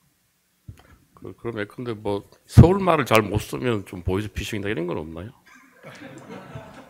서울말을 잘 못 쓴다, 사투리 위주로 연변 사투리 쓰고 이러면 결국에 이제 인식기가 그런 것들을 다 보정해서 그 자연어 처리를 다 하기 때문에 사투리도 표준말처럼 잘 나옵니다 요새. 그래요? 네, 기술이 좋아져서. 네. 저도 뭐 아무도 말씀 안 하시니까 한 말씀 드리면 그 지금 이제 개인정보위원회가 이제 AI 기술 개발 관련해서 지금 특례 만들고 있잖아요. 그래서 사실 그건 제가 보니까 원래는 우리 그 목적 합치 원칙으로 어떻게 보면 해결할 수 있는 문제인데 별도로 지금 법안이 지금 제한되어 있더라고요. 그래서 그 목적 합치 원칙을 좀 우리가 유연하게 해석하면 가능할 것처럼 보이기도 하는데 AI 기술 개발이라는 게 이제 원래 목적과 이제 합치되는 걸로 지금 보기가 좀 어려우니까 다시 이제 AI 기술 목적을 뭐 이렇게 또 근데 법안 보니까 또 그게 또 공익 목적 뭐 사회적 이익 증진 이래 가지고 좀 제한되어 있더라고요. 그래서 처음에 우리 저 가명 처리할 때 그 목적 가지고 계속 시끄러웠잖아요. 뭐 기업이 쓸 수 있느냐 없느냐 그래 가지고 그것도 약간 그래서 좀 그런 여지가 있는 것 같아서 좀 기업들이 쓸 수 있는 방향으로 좀 명확히 하는 게 안 좋겠다는 생각이 좀 들고요. 그다음에 일반론으로 지금 이제 그 우리가 이제 정당한 이익 조항이 다른 나라와 달리 이제 그 명백성 요건을 지금 우리가 추가로 넣어놨는데 사실 그것만 빠져도 이런 추가적인 입법 없이도 상당 부분이 좀 해결될 가능성이 있을 것 같아서 그런 면에서 명백성 요건도 좀 뭐 삭제하거나 완화하는 쪽으로 우리가 고민을 하면 어떨까 하는 그런 좀 말씀을 드리겠습니다. 네. 교수님 말씀 굉장히 이렇게 뭐랄까 저희들 공감하고요. 그래서 그 방향으로 전체적인 일단 우리 특례와 관련해서 이제 한마디 말씀을 드리자면은 요거는 어떤 인공지능 기술 개발과 관련돼서 적법 처리 근거를 이제 그 특례를 통해서 전담시켰다 이런 의미는 취지는 전혀 아니고 지금 여러 가지 적법 근거를 통해서 이제 확보한 여러 가지 데이터들 이런 데이터들은 사실은 목적 내에 쓸 수 있고 우리 법에 따르면은 지금 15조 3항하고 17조에 추가적 이용 제공과 관련된 또 조항도 있지 않습니까? 그래서 현행법으로도 충분히 이 아까 목적 내에서 활용이라든지 합리적 관련성 있는 인공지능 개발을 위해서 쓸 수 있는 여지들이 당연히 있고요. 이 법들은 그대로 다 존재하고 그리고 아까 교수님께서 말씀해 주신 그 정당한 이익 규정들도 차제에 저희들이 약간 그 15조의 그 각호의 규정들도 조금은 손보려고 합니다. 이제 그런 개정 계획도 있고 거기에 이제 부과해서 우리가 모든 법에서 이제 개별 구체적인 사항들을 사전에 정할 수는 없기 때문에 어떤 특별한 공익적 이익이 있을 적에 원본 데이터를 활용할 수 있는 길도 한번 열어주자라는 차원에서 이렇게 지금 저 입법이 추진되고 있다라고 보시면 될 것 같습니다. 제가 그 우리 소장님한테 그 약간 질문이 하나 있는데요. 딴 건 아니고 그 17개 아까 리서치 그 이 뭐랄까 이제 인스티튜트들이 이제 모여가지고 쭉 하고 있고 여기에 이제 필요하다면 데이터 웨어하우스 이제 플랫폼도 이제 깔린다고 하는데 그 17개 그 어떤 연구기관 중에 병원 중에 상급 종합 병원들도 꽤 있는지가 일단 그 궁금하고요. 그래서 구성이 어떻게 되는지 그 궁금한 거 하나 하고 두 번째로는 그래서 이제 만약에 그 플랫폼이 쌓이게 되면 데이터는 이제 반출이 안 되고 데이터들은 다 병원에 있는 거지만은 아까 아주 간단하게는 이제 평균이라든지 기본적인 어떤 이 계산을 하는 통계 계산을 하는 이런 분석 도구부터 해갖고 생성형 이제 AI 모델까지 탑재해서 튜닝을 할 수 있는 뭐 이런 등등의 이렇게 쭉 분석 도구들을 이렇게 이 플랫폼을 통해서 이제 운영할 수 있는 것 같은데 그러니까 만약에 생성형 AI 모델을 이제 탑재해서 이제 추가 학습을 시킨다 이렇게 해서 할 적에 모델 그 셀렉션 있지 않습니까? 나는 이 분석 도구를 쓰고 싶다. 그래서 이 생성형 AI 모델 오픈 소스 모델만 해도 여러 가지 종류들이 있고 할 텐데 그럼 병원 입장에서 아까 17개 병원 중에 어떤 병원 입장에서는 자기가 원하는 모델을 예를 들어서 나는 라마의 뭐를 쓰고 싶다 하면은 그걸 선택해 갖고 이렇게 돌리고 다른 플랫폼에서도 그거 갖고 돌려 가지고 웨이트 값들을 서로 공유할 수 있는 이런 체제가 다 되어 있는 건가요? 그게 좀 설명해 주시면 감사하겠습니다. 일단 병원은 기사가 다 나와 있어서 뭐 편하게 말씀드리면 일단 뭐 분당 서울대병원 들어와 있고요. 서울에 보면은 그러니까 고려대학교 안암구로 그리고 그 안암구로 안산 다 들어와 있고요. 그리고 이대가 이대 서울, 이대 목동 들어와 있고 경희대가 경희대의료원, 강동 경희대병원 들어와 있고 그러니까 부산에 대구에 대구대학 그러니까 계명대학교 동산병원, 계명대학교 대구병원 그리고 전남대병원, 화순전남대병원 이렇게 해서 7개입니다. 지금 제가 생각했는데 그러니까 상급종합병원도 있고 2차 병원도 있고 그런 상황입니다. 다 대학병원들 이상이고요. 그러니까 뭐 빅5라고 세브란스 들어와 있고요. 세브란스가 뭐 세브란스 신촌이랑 그 강남, 용인 다 들어와 있고요. 뭐 그래서 소위 말하는 가장 큰 병원 5개 중에 이제 세브란스랑 분당서울대병원 들어와 있고 뭐 다른 병원들도 뭐 컨택은 계속 하고 있는데 뭐 여러 가지 사정들이 있으셔서 안 하고 있기도 하고요. 뭐 그런 상황입니다. 병원들은 그렇고 플랫폼은 저희가 플랫폼을 드리는 건 저희는 데이터 플랫폼을 드리는 거고 저희가 아까 말씀드린 구글이랑 일을 하기 때문에 구글 클라우드를 통해서 전문용어는 안 쓰겠습니다. 그러니까 클라우드상에서 안전하게 그 성립된 그 분석 공간을 병원들한테 제공을 해 드립니다. 그러니까 프로젝트 베이스로 예를 들어 A라는 연구를 한다 그러면 그 A라는 연구를 하기 위한 그러니까 뭐 트러스트 리서치 인바이러먼트를 제공을 해 드리면은 거기서만 연구를 하시는 거고요. 그리고 그 연구를 할 때 그 환경 속에서 뭐 구글이 제공하는 모든 AI 솔루션은 다 디폴트로 쓰실 수 있고 그게 아니라 본인이 뭐 다른 걸 하고 싶으시다 그러면은 소위 말하는 프로그램을 하실 줄 아시면 그러니까 프로그램 환경을 구축해 드리고 본인이 원하는 걸 모델을 올리셔서 학습하시는 것도 다 가능한 상황입니다. 그래서 자유도는 얼마든지 드릴 수 있다. 어떤 데이터들을 다 하려고 하게 되면 그런 각 그 리서치 뭐랄까 그 얼라이언스에 참여하고 있는 기관들에도 사실은 똑같은 모델 그 똑같은 이제 학습 환경하고 모델들을 다 돌려야 나중에 그 웨이트 값이라든지 결과물들을 뭐 합하거라든지 뭐 이런 것들이 가능하지 않겠습니까? 그래서 저희가 그 참여한 병원들한테 동일한 플랫폼을 깔아드리는 이유가 그거입니다. 그래서 데이터가 다 동일하고 동일한 연구 환경을 제공해 드리고 있는 상황이고요. 그렇기 때문에 다 동일한 환경에서 하실 수 있다. 그리고 참여하시는 거는 당연히 자발적으로 참여를 하시는 거고요. 17개 병원이 무조건 하는 것도 아닙니다. 하실 수도 있고 안 하실 수도 있고요. 그리고 당연히 연구이기 때문에 하시려면 IRB를 다 획득하시고 하셔야 되고 병원에 따라서 IRB뿐만 아니라 DRB까지 받으셔야 되는 기관은 DRB까지 받으셔야 되는 상황. 그러면 현실적으로 아까 세브란스 병원하고 여기가 예를 들어 부산대라든지 딴 데랑 이제 연합 공동 연구를 하겠다고 하게 되면은 그 의사들이라든지 의사 연구자들이 의기투합해 갖고 우리는 이걸로 한번 돌려보자라고 하고 이게 셋업이 되면 카카오 플랫폼 위에서 하시면 이 됩니다. 도구들 탑재하고 각각 기관에서 돌리는 방식으로 이렇게 진행하는 거군요. 예, 알겠습니다. 저도 하나 여쭤보겠습니다. 지금 이제 카카오 좀 헬스케어 같은 경우 일정한 비즈니스 모델이 확립이 돼서 사업이 진행 중이고 또 점차 확장하실 수도 있을 것 같습니다. 혹시 그래서 어떤 사업으로 좀 확장할 계획이 있는지 좀 궁금하고 또 그럴 경우에 초기 이 데이터를 수집하는 단계에서 정보 주체에게서 받았던 그 동의, 초기 동의가 유효할지 아니면 추가로 좀 받아야 될지 그런 이게 연구나 사업을 이렇게 애초에 목표를 세우고 이제 계획에 따라서 방향성을 갖고 진행을 하다 보면 또 그 과정에서 또 변수가 발생할 수도 있고 그래서 애초에 동의받은 것과 연구나 사업 방향이 좀 달라지거나 본래 목적 달성을 위해서 추가 정보 내지는 연구나 사업의 확장성 고민하게 될 수도 있을 것 같은데 혹시 그런 이 비즈니스 모델 개발하실 때 그런 고민에 부딪힌 적은 없으신지 또 향후 사업을 확장하실 때 그런 문제에 부닥치실 수도 있지 않을까 싶은데요.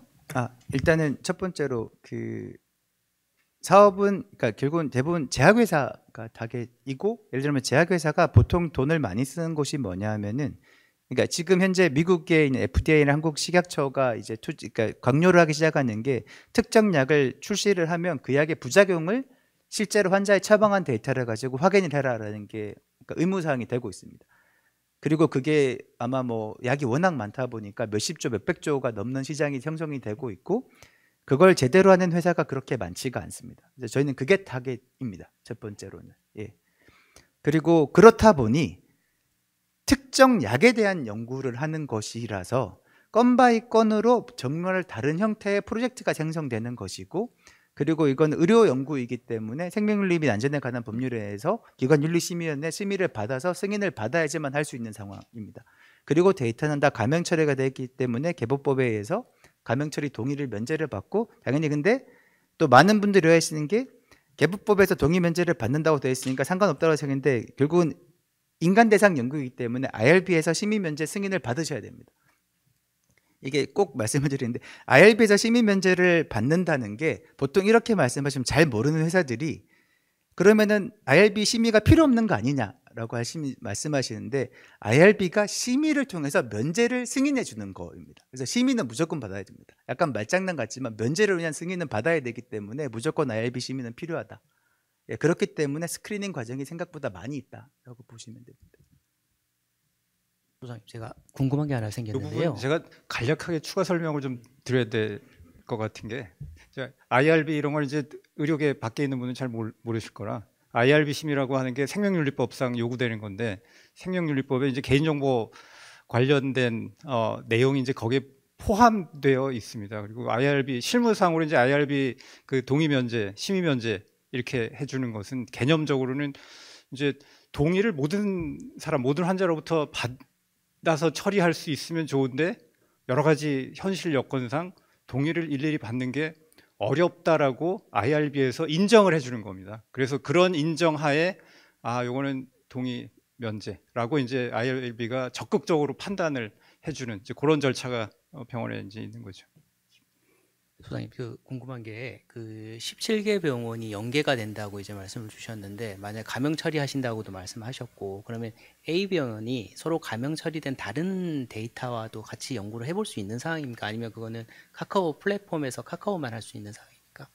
그러니까 A 병원에 있는 여러 데이터와 그러면 이제 B 병원에서도 A 데이터 여러 17개 데이터를 가명 처리된 거를 한꺼번에 같이 한번 연구를 하거나 통계를 돌릴 수 있는 건지 병원 자체에서요? 일단은 된다라고 말씀을 드려야 될 것 같고요. 왜냐하면 가명 처리를 저희가 동일한 기준으로 병원에 그 솔루션을 가명 처리할 수 있는 소프트웨어를 제공해 드리거나 아니면 저희가 대행을 해드리기 때문에 동일한 형태로 가명 처리가 되기 때문에 가능은 하고 예를 들어 그게 아니라 완전히 새로운 데이터를 갖고 와서 붙이고 싶다 싶으시면은 아까 말씀드린 것처럼 그러니까 연구 환경에 그 데이터를 업로드하시고 병원 데이터를 붙여서 분석을 하시면은 가능은 하십니다. 예를 들어 A 병원 예를 들어 세브란스에 있는 교수님은 분당 서울대병원의 데이터를 직접적으로 보실 수 없습니다. 그러니까 분당에 요청을 해서 분당 서울대 교수님 보고 확인해라고 답을 해주셔야 되지. 예를 들어 다른 병원 교수님이 제3의 다른 특정 병원의 데이터를 직접적으로 액세스를 할 수 있냐? 못합니다.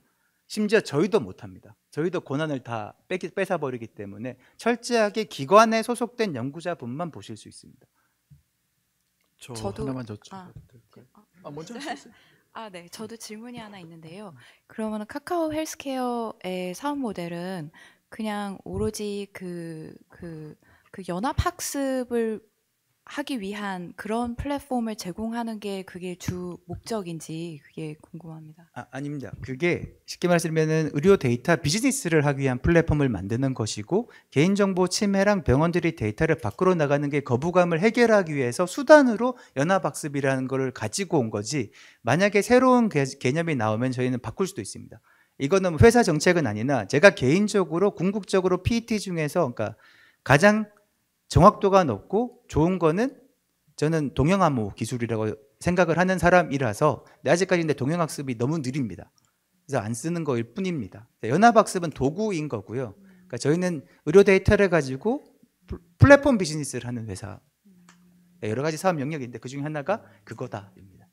그러면 의료기관들로 하여금 그 데이터를 활용할 수 있도록 하는 그런 플랫폼 회사라는 말씀이신 거죠? 의료기관들한테 데이터를 쓸 수 있는 플랫폼을 제공해드려서 데이터를 가지고 뭔가 새로운 수익을 창출할 수 있도록 드리고 반대로 제약회사나 IT 회사들처럼 의료 데이터를 필요로 하는 곳에는 그 데이터를 제공해주는 역할을 하는 게 저희의 목표입니다.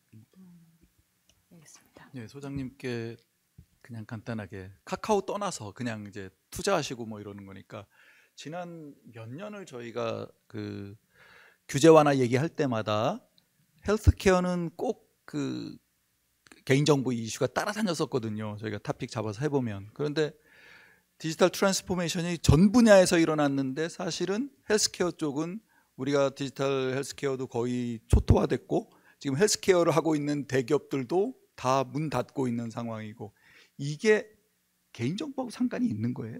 이 잘 안 되는 거가?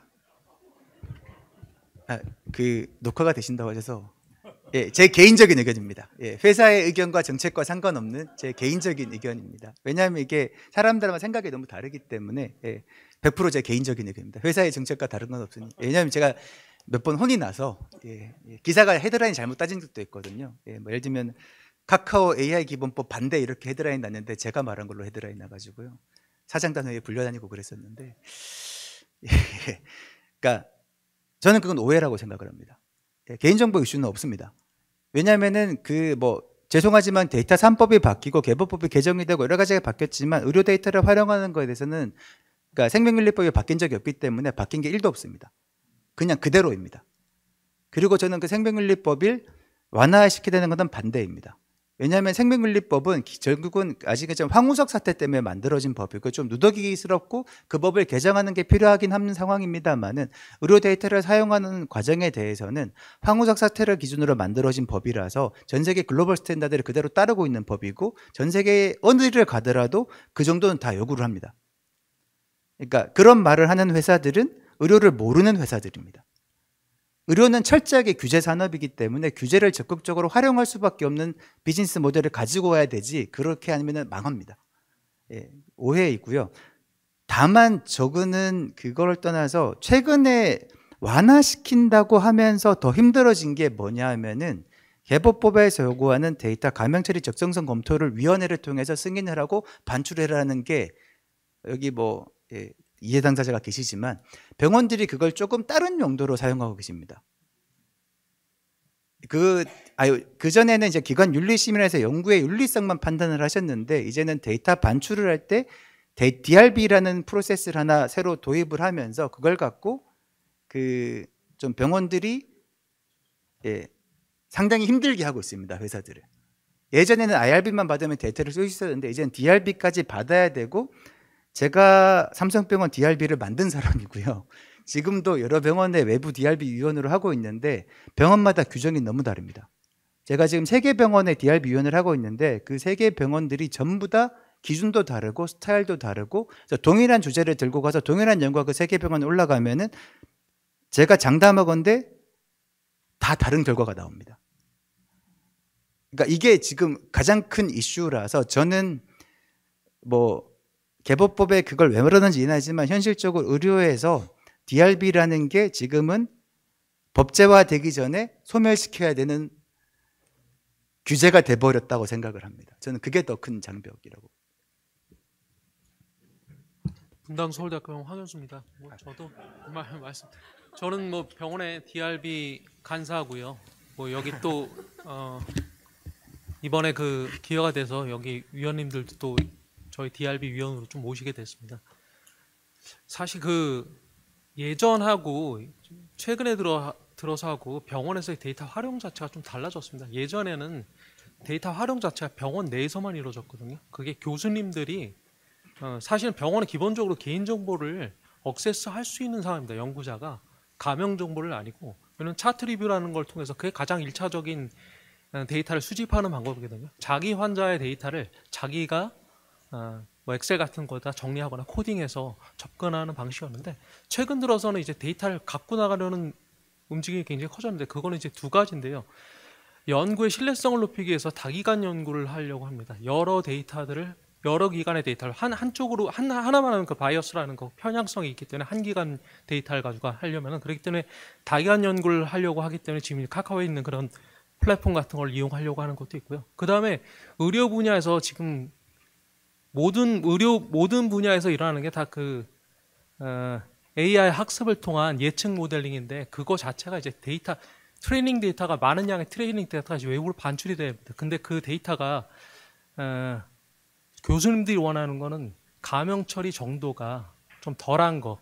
이게 왜 가명 처리를 하면 할수록 데이터의 그 민감도가 떨어지기 때문에 정확한 예측이 되지가 않거든요. 그래서 예전보다는 상당히 많은 데이터 반출이 많이 일어났고, 예전엔 사실 그런 이슈가 없었죠. 병원 내에서 교수님이 그냥 혼자나 아니면 그 같은 과에 계신 분들이 그냥 연구하고 거기서 논문 내고 그냥 끝나는 거였는데, 이게 이제 외부로 반출해야 되는 것도 있고, 또 그것들이 또 이제 상업적으로 이용되는 그런 부분이 있는데, 병원은 사실 아직까지 그런 경험이 없습니다, 사실. 그래서 데이터가 외부로 반출되는 거에 대한 거, 또 가명정보라는 거, 개인정보, 가명정보, 익명정보라는 개념도 사실은 그렇게 교수님들, 의사분들이 그렇게 아직 뭐 그거에 명확한 개념 자체가 있지 않습니다. 그렇기 때문에 그런 데이터들이 뭐 요구하는 데이터들이 사실 모델링 하려면 트레이닝 데이터가 수십만 건이 나가야 되는 경우가 있는데, 그런 거에 대해서 사실 상당히 두려워하고 있고, 그런 거에 대해서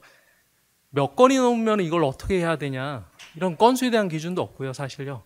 그렇기 때문에 그런 것들이 조금 문제가 되고요. 명확한 가이드라인 같은 것들이 만들어지면 좋을 것 같고요. 사실 DRB라는 게 사실은 신 소장님 말씀하신 대로 각 병원마다 제각각입니다. 그 기준 자체가. 그래서 그런 거에 대한 좀 기준이 잘 만들어지면은 뭐 제 생각에는 그게 개인정보 이슈 때문에 뭐 이것들이 뒤처져 있다고 생각되지 않고, 뭐 사실 최근 들어서는 그런 연구들, 그런 AI를 이용해서 질병이 있는지 없는지, 그 중증도가 어느 정도 되는지 이런 것들을 예측할 수 있는 모델링들이 활발하게 이루어지고 있습니다. 근데 DRB를 운영하는 형태도 다르고요. 그 기준도 다르고, 그래서 그런 것들에 대한 조금 통일된 기준이 마련되면 교수님들 연구하는데 좋을 것 같습니다. 마지막으로 우리 김병필 교수님. 신 교수님 발표를 정말 재밌게 잘 들었고요. 많이 배웠습니다. 저는 카카오 헬스케어가 그 국내 헬스케어 분야에 있어서 팔란티어가 되어서 카카오 팔란티어 뭐 이렇게 발전할 수 있지 않을까, 뭐 이런 생각이 들었습니다. 아까 말씀하시면서 이제 그 LLM 모델 안에 학습 데이터를 숨겨가지고 가려고 했었던 사례가 있었다, 뭐 이렇게 말씀을 하셨는데, 그러니까 뭐 그렇게 악의적으로 하지 않더라도 이제 LLM이 학습 데이터를 암기하는 것이 일반적으로 밝혀져 있으니까 이제 작년에 CCPA가 개정이 돼가지고 개인 정보를 생성할 수 있는 인공지능 모델도 개인 정보에 포함시킨다라는 식으로 이제 법 개정도 된 상황인데, 이게 그러니까 어떤 인공지능 모델은 학습 데이터를 그대로 재현할 수도 있을 것이고 어떤 것들은 그런 것을 하기에는 너무 단순한 모델이라서 그런 걱정까지 하는 것은 좀 너무 터무니없는 좀 우려일 수도 있는 상황인 것 같은데요. 그러니까 저는 그러니까 카카오 팔란티어로 이렇게 발전해가는 미래 상황에서는 결국은 그러니까 AI 모델 자체를 나중에 세일즈를 해서 그걸 가지고 수익화하는 이제 그런 산업들이 좀 많아지지 않을까. 그래서 개인정보보호법의 핵심 규제도 그 AI 모델 자체를 뭐 판매하거나 그걸 가지고 라이센스를 하거나 그런 단계에서 이제 개인정보보호 규제가 적용되는 게 이제 미래의 중요한 쟁점이 되지 않을까라는 생각을 하는데 이게 AI 모델까지도 개인정보에 포섭시키는 게 너무 지나친 확장이라고 보시는지 아니면은 충분히 우려를 가지고 이제 점점 우리도 그런 방향으로 입법에 대비해야 되는 것인지 좀 의견을 여쭙고 싶습니다. 그 비슷한 이야기를 작년인가 재작년 그 패널에서 말씀을 드렸었는데요. 그러니까 AI 모델과 AI 소프트웨어는 구분하셔야 됩니다. 규제는 AI 소프트웨어가 규제를 받아야 되는 것이고요. AI 모델은 자유롭게 만들 수 있어야 됩니다. 예, 그리고 AI가 만든 개인정보를 개인정보라고 판단을 할 거냐라고 하는 건 저는 반대입니다. 그러니까 비근한 예로 예를 들어 합성 데이터를 많이들 이야기를 하십니다. 데이터가 부족하니까 합성 데이터를 쓰면 되지. 그리고 의료에서도 합성 데이터를 쓰면 된다라고 많이 주장을 하시는데 그 솔직하게 말씀드리면 우리나라에서 합성 데이터를 가지고 과제를 PI를 제가 처음으로 했었습니다. 그리고 지금 복지부에서 제공하고 있는 몇몇 데이터들이 제가 과제를 통해서 만들어 놓은 데이터를 하고 있는데요. 죄송하지만 컬러 등망입니다. 왜냐하면 합성 데이터를 제대로 만들어내려면은 그 데이터의 분포를 완벽하게 파악을 해서 데이터를 생성을 해야 됩니다. 근데 그 이야기는 그 사람이 왜 아픈지를 완벽하게 파악한다는 이야기입니다. 그래서 불가능한 이야기이고요. 그리고 의료는 그게 완벽할 수가 없는 게 의학적으로 존재할 수 없는 케이스가 만들어질 수 있습니다. 왜냐하면 랜덤하게 생성을 하는 것이기 때문에. 그래서 의료대에서 그러니까 저는 개인적으로 다르게 생각하시는 분도 있습니다만은 의료에서는 전 합성 데이터는 절대로 맞지 않다라고 생각을 하고 감염 처리도 저는 개인적으로 별로 안 좋아하는 이유가 뭐냐면은 대표적인 제가 US 센서스의 사례입니다. US 센서스가 그 뭐 디퍼런셜 프라이버시라는 기법, 차분 사생활이라는 기법을 써서 마이크로 데이터를 공개를 했다가 자기들도 솔직히 블로그에서 잘못했다 우리가. 왜냐하면 극도로 롱테일로 가는 데이터에서 엉뚱한 데이터가 만들어지기 때문에 이 데이터를 분석하니까 엉뚱한 결과가 나오더라고. US 센서스가 아예 대문짝하게 블로그로 썼고 논문으로 나왔습니다. 예, 그렇기 때문에 왜냐하면 감형 처리는 데이터를 왜곡하는 기법입니다. 누군지 알 수 없기 위해서. 근데 데이터를 왜곡하면 왜곡할수록 의료에서는 정확도가 떨어질 수밖에 없고요. 특히나 의료는 맞춤형, 개인 맞춤형 의료가 모토인 이상에서 결국은 아주 긴 롱테일에서 모든 데이터를 써야 되는데 데이터를 왜곡하면은 어려워집니다. 그래서 저는 동영암호가 그나마 대안이 되지 않을까라고 말씀을 드린 거고요. 그런 의미에서 AI가 생성한 데이터까지 개인정보라고 하면은 사업이 떠나서 연구도 못 하실 것 같습니다. 예, 지금 이제 시간이 다 됐습니다. 두 분 이제 발표 이제 처음에는 이 보이스피싱에 이제 쭉 관심이 있다가 이제 나중에 다시 또 우리 헬스케어 이제 연합 학습에 이제 많은 분들이 이제 말씀을 해주셔가지고 조금 이해가 좀 됐을 것으로 생각을 합니다. 두 분 아주 좋은 발표를 해주시고 또 토론을 이끌어 주셔서 대단히 감사합니다. 두 분께 한번 큰 박수 한번 부탁드리겠습니다. 그리고 마지막으로 우리 고학수 위원장님께서 오늘 발표에 대해서 좀 코멘트를 한번 들어보도록 하겠습니다. 예, 뭐 오늘 그 뭐랄까요 현장에서 느끼는 생동감 있는 그런 살아있는 얘기를 들을 수 있어서 너무 유익한 기회였고요. 제가 다른 날보다 좀 중간에 뭐 굳이 안 해도 되는 얘기도 좀 더 한 것 같은데 그만큼 제가 뭐 흥미를 많이 느꼈다는 뜻으로 받아주시면 좋겠고 또 저 개인적으로는 뭐랄까 약간의 그걸 보람이랄까 아니면은 영어로 vindication이라는 표현을 쓰는데 그러니까 우리 위원회가 고민한 것들이 이런데 이제 녹아들고 있고 나름의 방향성을 잡고 있구나 뭐 이런 생각을 좀 했는데요.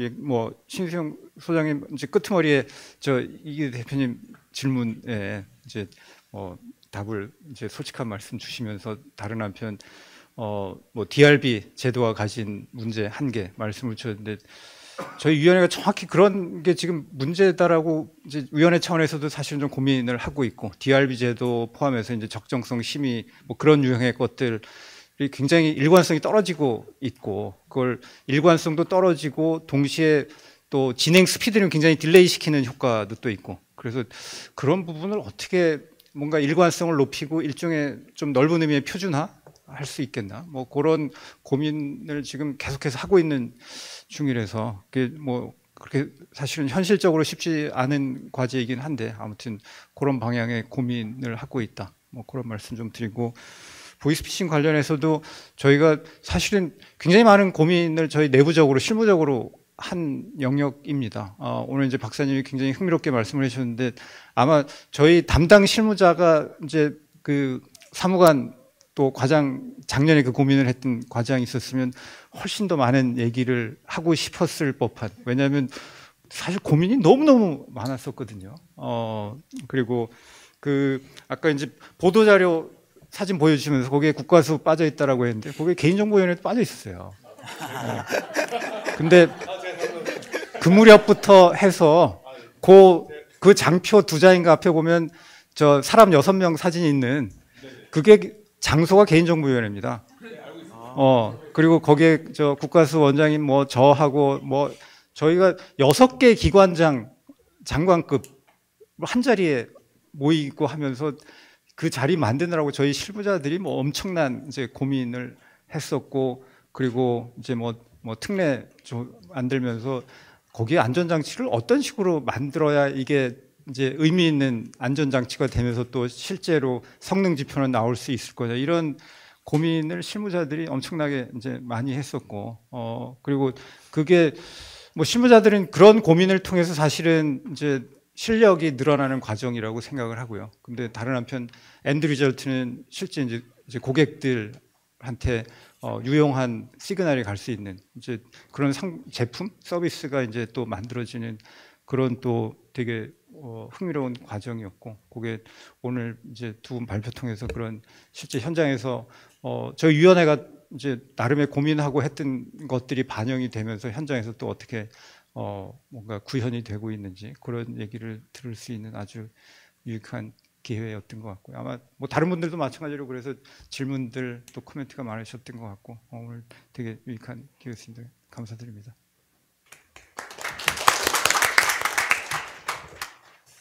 예, 오늘 뭐 두 분 발표 잘 듣고 또 역시 이제 포럼에 오면 많은 걸 배웁니다. 오늘 또 많이 배웠고요. 그래서 두 분께 감사드리고 또 적극적으로 우리 토론에 참여해 주신 우리 위원회 우리 그 관계자분들이나 우리 포럼 회원들께 감사를 드리겠습니다.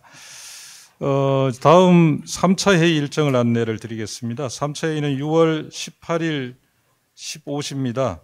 또 이제 2달 뒤에 만나다 보니까 또 우리나라 또 큰일이 또 있습니다. 또 그래서 그때는 또 새로운 또 저 대통령이 들어와서 또 새 정부가 구성이 될 테니까 2달이 뭐 엄청납니다. 지금 2달마다 뭔가 일이 벌어져가지고 또 이제 그때를 기대하면서 그때 뵙도록 하겠습니다. 모두 수고하셨습니다.